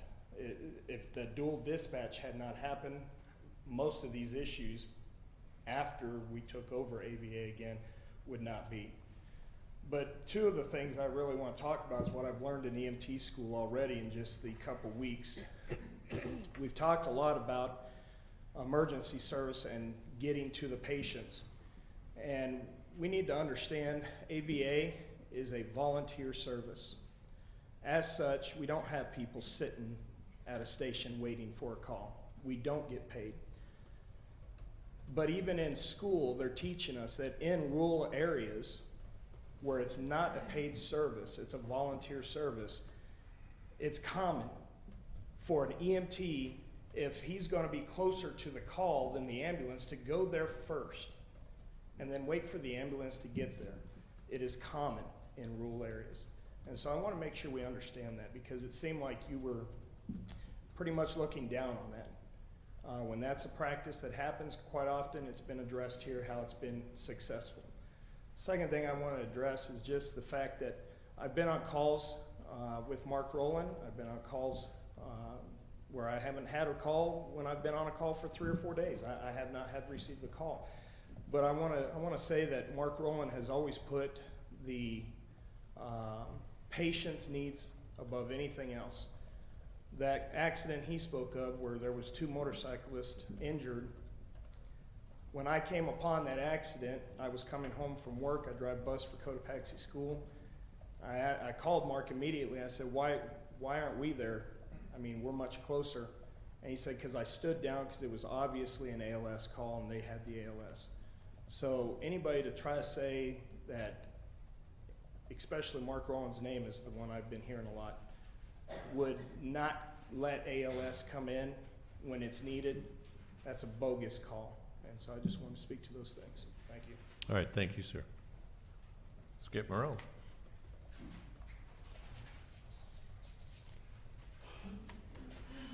That service dog was looking me eye to eye just like Yvonne was. Well, I'll just say good morning, but it's afternoon already now. I've been in medical field ever since I was in law enforcement back in 73, 74. And I was called an ambulance attendant out of a hearse with a piece of plywood in the back. It was, and it was touched on here lightly, it wasn't out of the norm to have some sort of medical equipment with you. Back then it was pretty limited.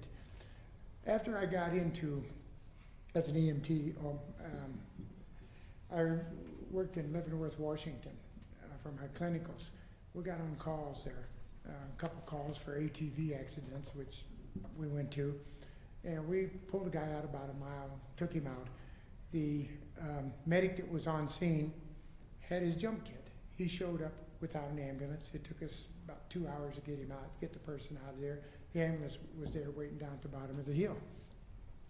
I was in a plane crash in I remember now, I was up in the mountains here back about the 90s.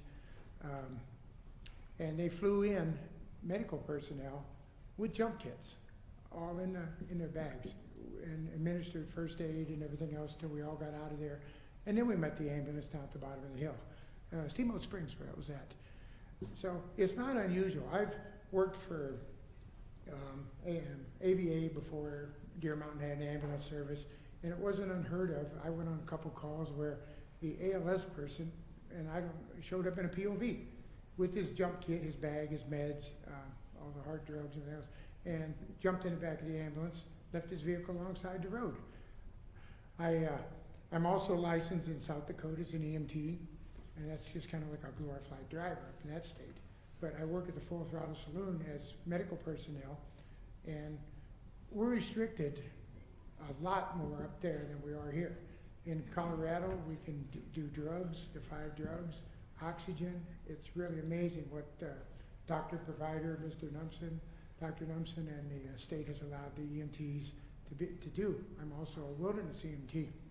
In South Dakota, you're just a glorified driver, but yet we have jump kits with to work within our limitations of what the medical authority says up there.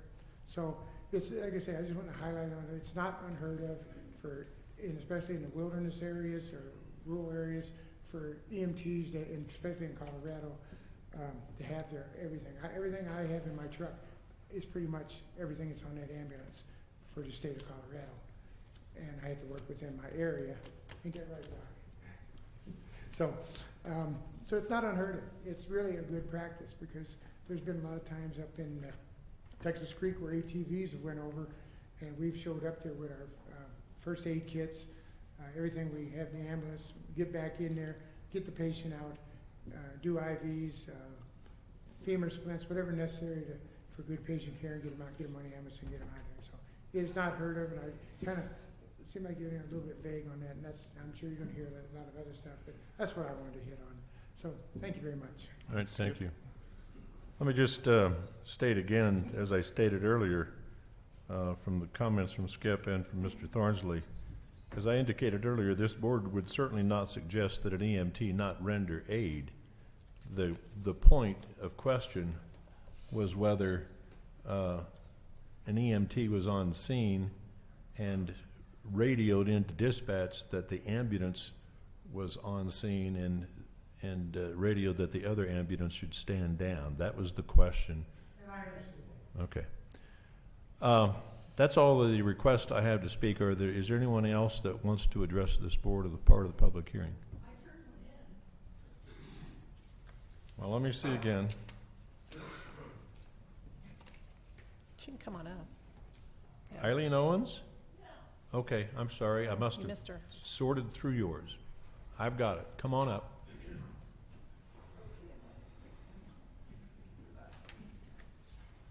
Sorry. Yeah, Mr. Norton, you might remember me. We talked at a park meeting in Howard Okay. not too long ago. After the meeting, we even talked about, I said, it's a shame what we've been through in Howard and Coaldale about the ambulance situation. I am a retired nurse, but I never worked in emergency things.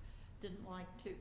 But married my husband, came here 9 years ago, and what can I do? And I decided to promote the File of Life, which was in the File of Life. And so that was my connection with the ambulance. Put these in people's homes so that in an emergency, you have information at hand. And that's what I did. So I was welcomed at ambulance meetings. I gave my presentation. I was invited. Stay. We are open to the public. And then I watched that change. I watched that change as Jay DeMay gradually took it over and, yes, hijacked the ambulance. To the point, and we started out being plaintiffs, but we ended up backing off of that. But to the point that when my husband took a very bad fall off the back of a truck, I did what we agreed to do. I checked him out first, told the neighbors, watch him, ran to the house, called the Howard Fire Department emergency number and said, send Chaffee County. And we got very good response from Chaffee County, and Mark Rowland showed up and a few other first responders. So, and my husband is laying on the ground saying, do not send Jay DeMay. You see, this is the elephant that is not in the room. He is not to be trusted. We know that. Too many things have happened. I would love to see cooperation with Deer Mountain. It could be done, but he needs to be out of the picture. I do not like the idea of Jay DeMay showing up to give me care, let alone give me care with a gun in his pocket. That scares the heck out of me. So we could have our own. I do not want a dual dispatch. That sounds bad. I believe that we could mutual aid, cooperate, and I am happy to see that we will eventually move possibly to a tax district. I think that would be a good thing.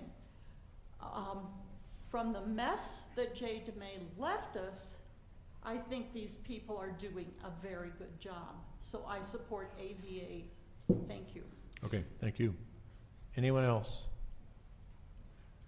The Fremont County Ambulance Regulations, upon which we're following procedures for this hearing, has a statement that says, when appropriate, the board should make every effort to consult with and include the Fremont County EMS Council on any proceedings. Tom Anderson, do you want to offer anything on behalf of the EMS Council?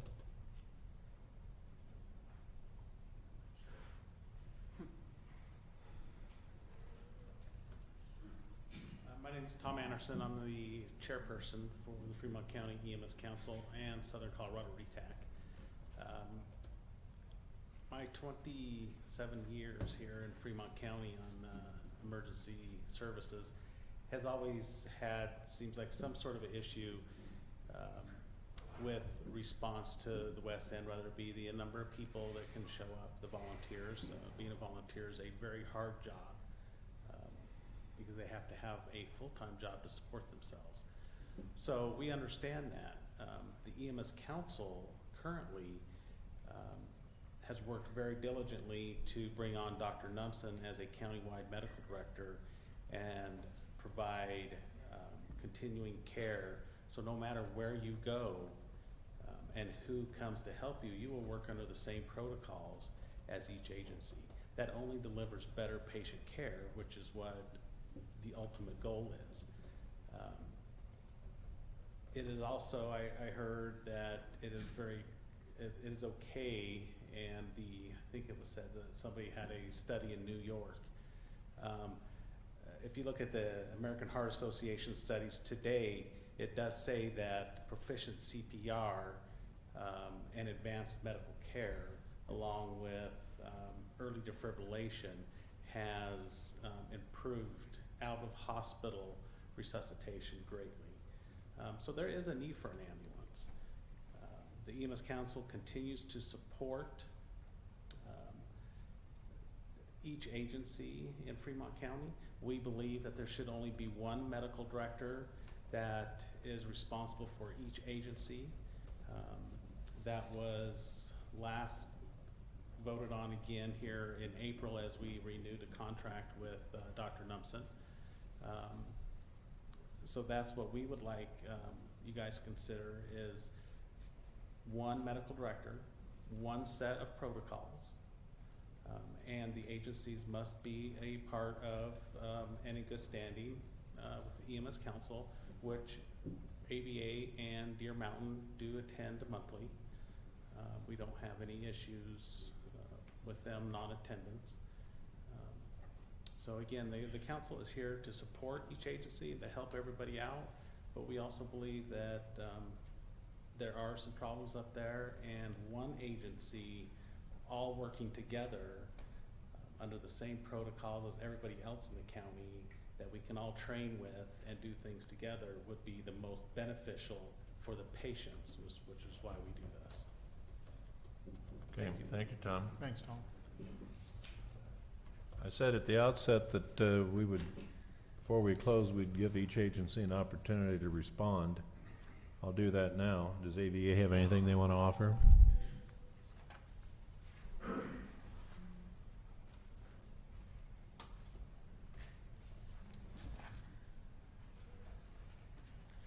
Marshall Nichols again, Commissioners.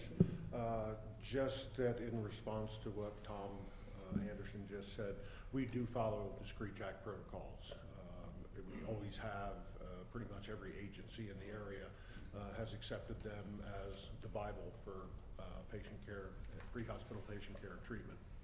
So we are all on the same page. We are all following the same protocols, irrespective of who the medical director might be. Deer Mountain? Darren Anderson, Deer Mountain. Not a whole lot that we need to recover, in my opinion. From our perspective, we believe that we've been able to substantiate the level of care that we are able to provide currently as well as into the future. And that is our intent. Our main focus is to ensure that we can provide the best care we can for those that are responsible for within our tax districts. So we appreciate your time and your attention. Thank you. Thank you. Okay.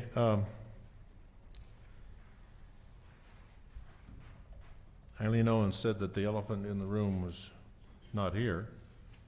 I understand, and we've heard that repeatedly about the consternation of AVA and what led down the road to the various problems that AVA has experienced. But the other elephant in the room that this board is now confronted with is, did Mark leave? Yes, he had to leave. Okay. Is him informing this board that the legal statement that you're not going to use Dr. Numpson as a medical director, and we do not have any paperwork certifying a new medical director from AVA. And so that in and of itself puts your license in jeopardy from that very statement. So, Marshall? Yeah, come on, you need to come back up.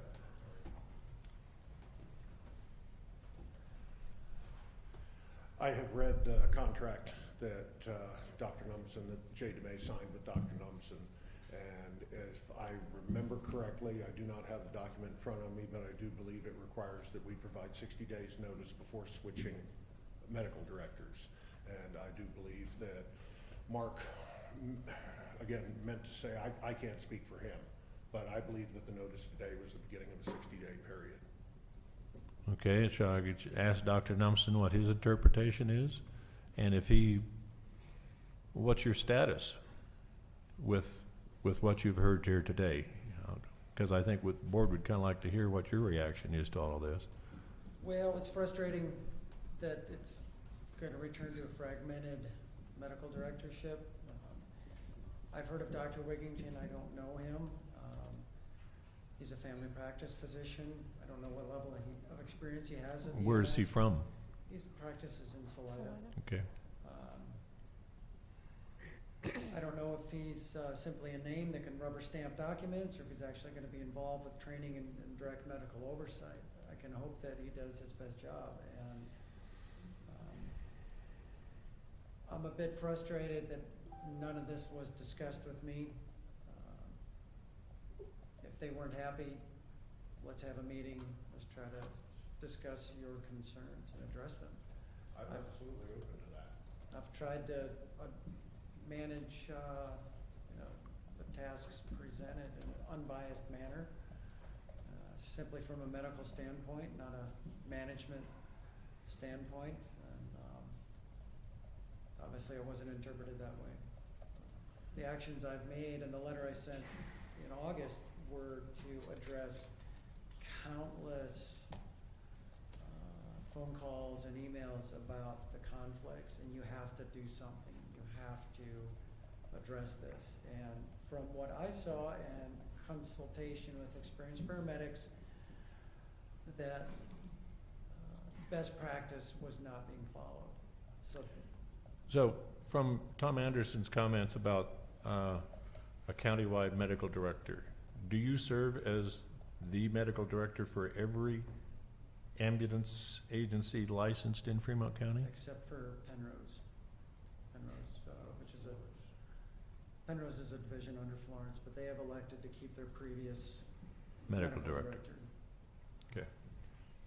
Any other questions for either Marshall or Dr. Numps? So just to clarify, the letter has been sent to Dr. Munson to, Mark was tasked with doing that. I believe he did inform Dr. Munson what form that Well, It's news to me.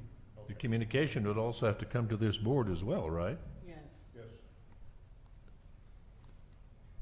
All right, thank you. okay. Yes, I do need to close the public hearing officially. Thank you. I have some thoughts. I don't know if the other commissioners want to offer anything before I offer possibly a motion. I have many thoughts as well, right at the moment. I would be willing to listen to a motion if you have something to offer. Well, here's, before I put into a formal motion, here's what I would suggest. And see if you would accept this as part of a motion. Because we need to resolve the response areas. So, given some of the questions that I think have been raised about and some of the responses, even in the initial presentation from AVA about their long-range plan to do training and get to an ALS service, perhaps by Thanksgiving. I think immediately today we end the dual tone-outs. We indicate that we have listened to the residents of Howard and Coaldale and let Arkansas Valley Ambulance operate in that area as indicated in the boundaries of this map, that Deer Mountain operate within their fire district boundaries, as well as at this particular point have Deer Mountain be the designee to operate ambulance calls from Cotopaxi, from their fire district east into the Texas Creek area. I think at some point, if AVA continues to recover from their maladies of their finances and pulling themselves back together, if they want to make an argument in the future that they be allowed to run the Highway 50 corridor further east, I think that could be considered somewhere down the line. So, the Deer Mountain area would also, in my mind, serve that area from Cotopaxi north, County Road 12, as well as what is indicated by this boundary map that we have, and the dual tone-outs. Those are my thoughts. I still am slightly confused about the current status of Dr. Numson with AVA. I do apologize, but I need clarification that if AVA is allowed to continue operating as of today, if Dr. Numson still is the medical director, agrees to continue being the medical director until a time of perhaps the 60 days notification.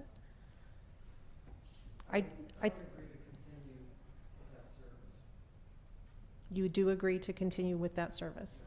As long as they are amenable to meeting and listening to my recommendations as far as the career program. As long as it's a worthwhile time period. Mr. Nichols, do you have any comment on that?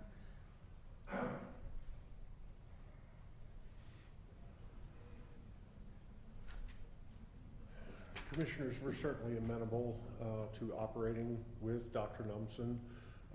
We seeked out another physician advisor. We had been thinking about it when Dr. Numson initially argued for us not to be relicensed, and we probably very emotionally viewed Dr. Numson's letter of the mechanics of how EMS will be distributed in western Fremont County as a direct attack against us. This was predicated by Jay showing up to one call and claiming a BLS patient, which was clearly a BLS patient, to be an ALS patient. And then they transported him. ALS means lights and sirens, fast, meant drugs. They drove him 2 hours to Pueblo. We're quite worried about our survival, to be honest with you. And we felt at the time that our physician advisor was not acting in our best interests. Emotional, yeah. Self-preservation, yeah. As the chairman of the board, I can tell the commissioners that we are absolutely open to sitting down and talking with Dr. Numson and trying to, if not rekindle, to form a relationship going forward, hopefully with no irreconcilable differences. I think lack of communication here has been a key in our frustration, as it were.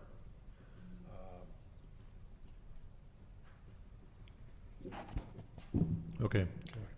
All right, thank you. You amenable to a motion of that sort? I believe so.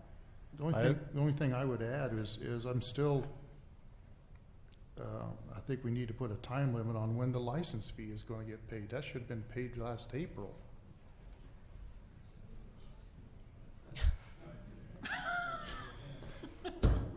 We got it.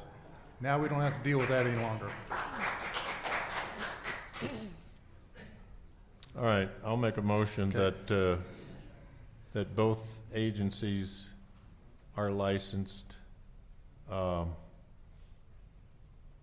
as they have been, that AVA be licensed at BLS, and as indicated that they report to dispatch when they're in service as ALS, that the boundary map that was proposed by the Deer Mountain Fire Protection District be the boundaries that are designated as the response areas,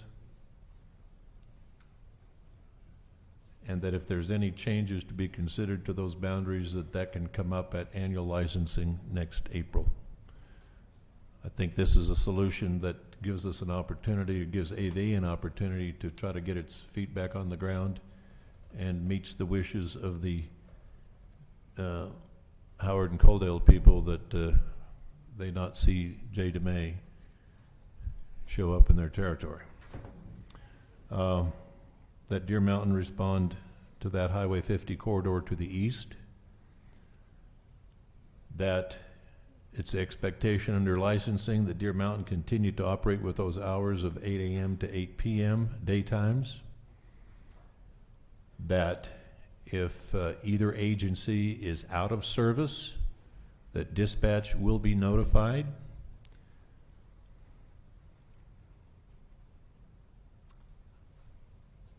That it's the expectation that if AVA decides to change medical director, that they notify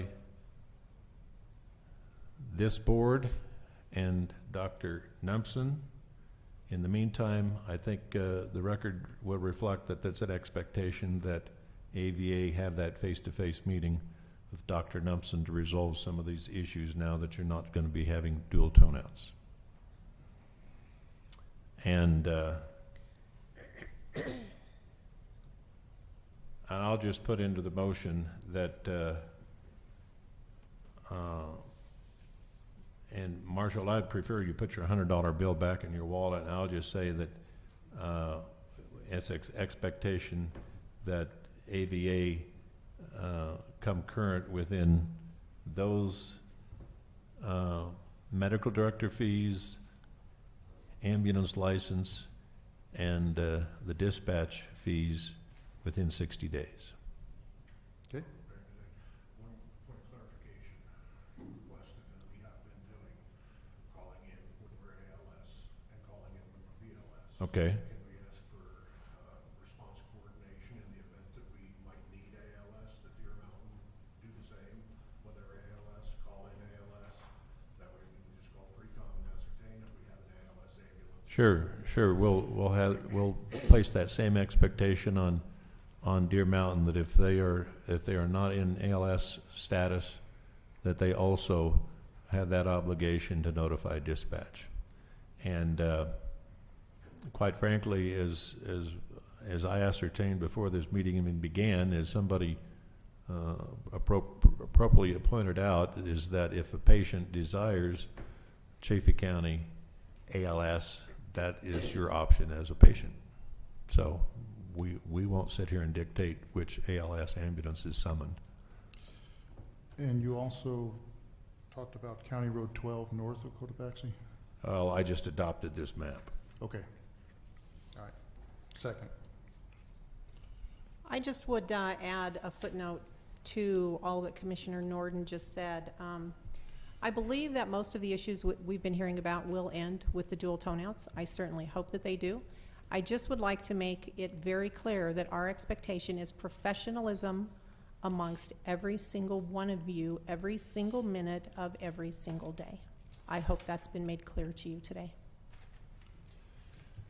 And as part of the discussion on the motion, I'll add one other note. I had a conversation last week as well with Byron Alsup, and I noticed that John Walker's left, and he mentioned that, I think several people mentioned that AVA has had discussions about a taxing district. When we go back to the consultative visit by the state of Colorado to look at ambulance services, they suggested a county-wide ambulance district. Well, it became quickly apparent that because of very issues like this, as well as some other issues and divisions in other parts of the county, that probably wasn't going to happen.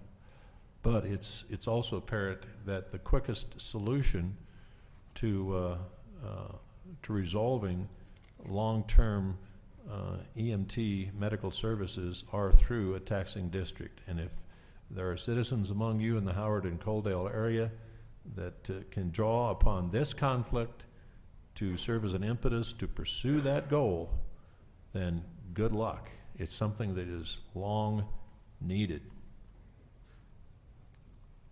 Any other discussion on the motion? I have one comment.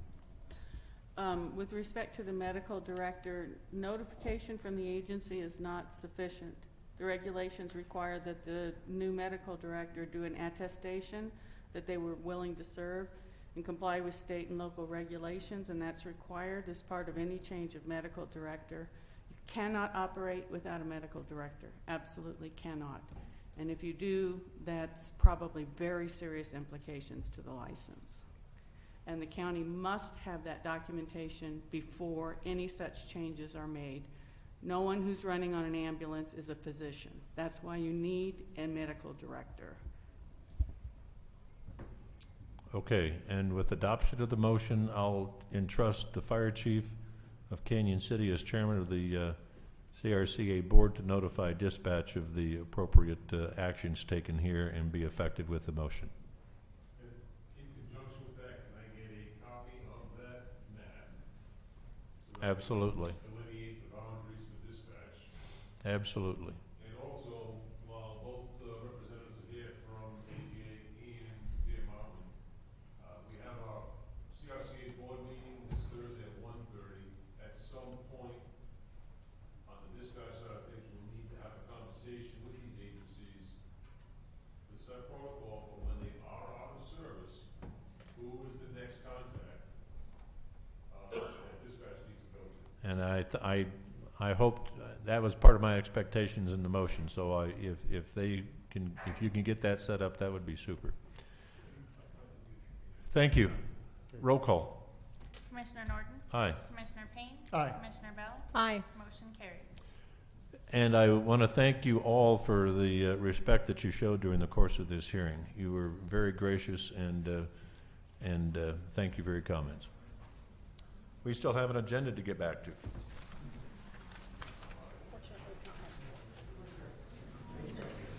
Some easy stuff.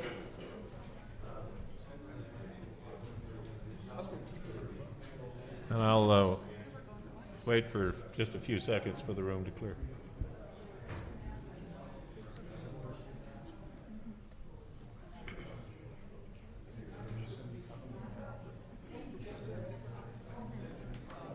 Take this up to room 106 and ask her to make you a photocopy of it. Sure.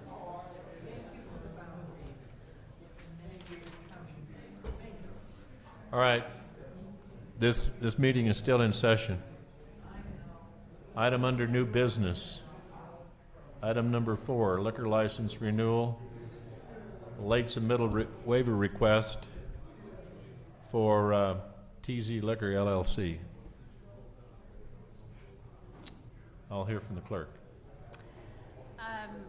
We did get a letter from a representative from TZ Liquor. She said that there were events in her life that took place that caused her to overlook the renewal and asked for a waiver since she's not been late before. No reason in your mind why it should not be granted? No. Chair will entertain a motion. Sure, Mr. Chair, I move to approve the late submittal waiver request for a liquor license renewal for TZ Liquor LLC. And the renewal itself. Second. As well as approving the renewal itself. Second. Motion is second to waive the late submittal and approve the renewal for TZ Liquor. Discussion? Roll call. Commissioner Bell? Aye. Commissioner Payne? Aye. Commissioner Norton? Aye. Motion carries. Item number 5 is a similar situation with the Penrose Family Enterprises LLC, Broadway's Bar and Grill, a late submittal waiver request to approve renewal. We also received a letter explaining that it's an issue with the address. We have, even in our office, we have tried to contact the state. They've continually noted a mailing address on their renewal, and the state sends it to another address each and every year. So we're trying another process this year and trying to make it more evident to the state, please change this to the mailing address, because each year she gets it like a week later and it's too late for her to get it in on time, and so every year it's late. So it is a continual thing, but even my office has made efforts to get that fixed and have had no luck. So we're still working on getting that fixed. With that, I'll make a motion that we approve the late submittal waiver request for Penrose Family Enterprises LLC.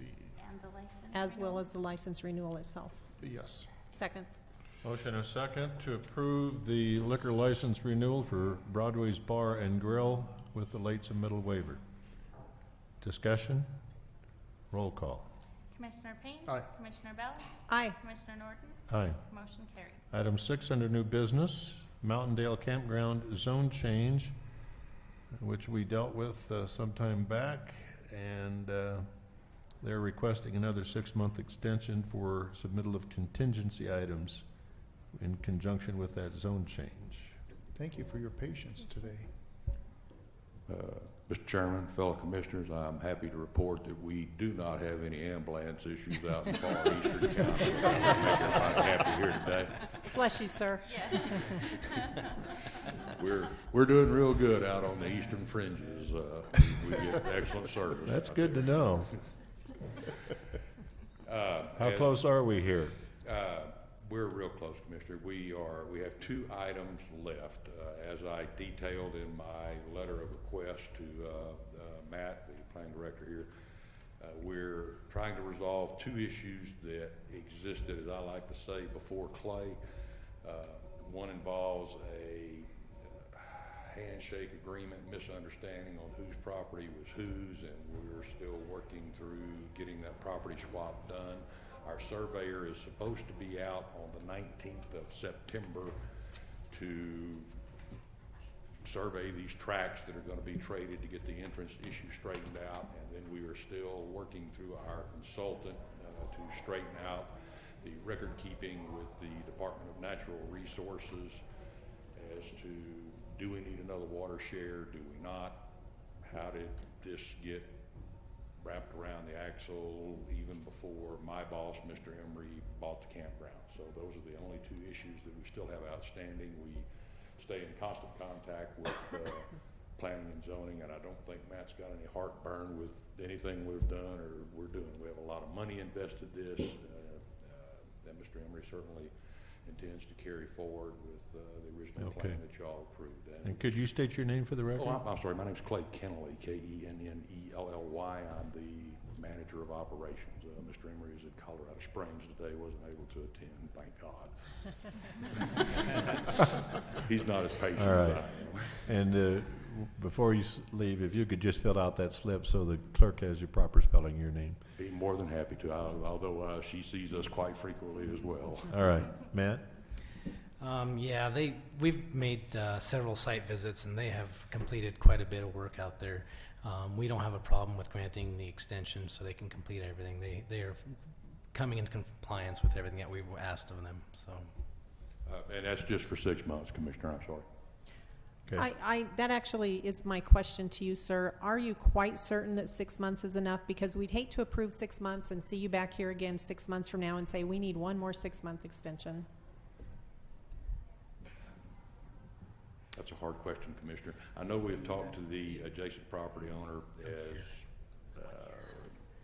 less than 2 weeks ago. He is still, yes, Mr. McBride, he's still amenable to doing this property swap. As Matt stated, we don't, how this ever got wrapped around the axle where our entrance wound up on his property through some handshake back in the whenevers.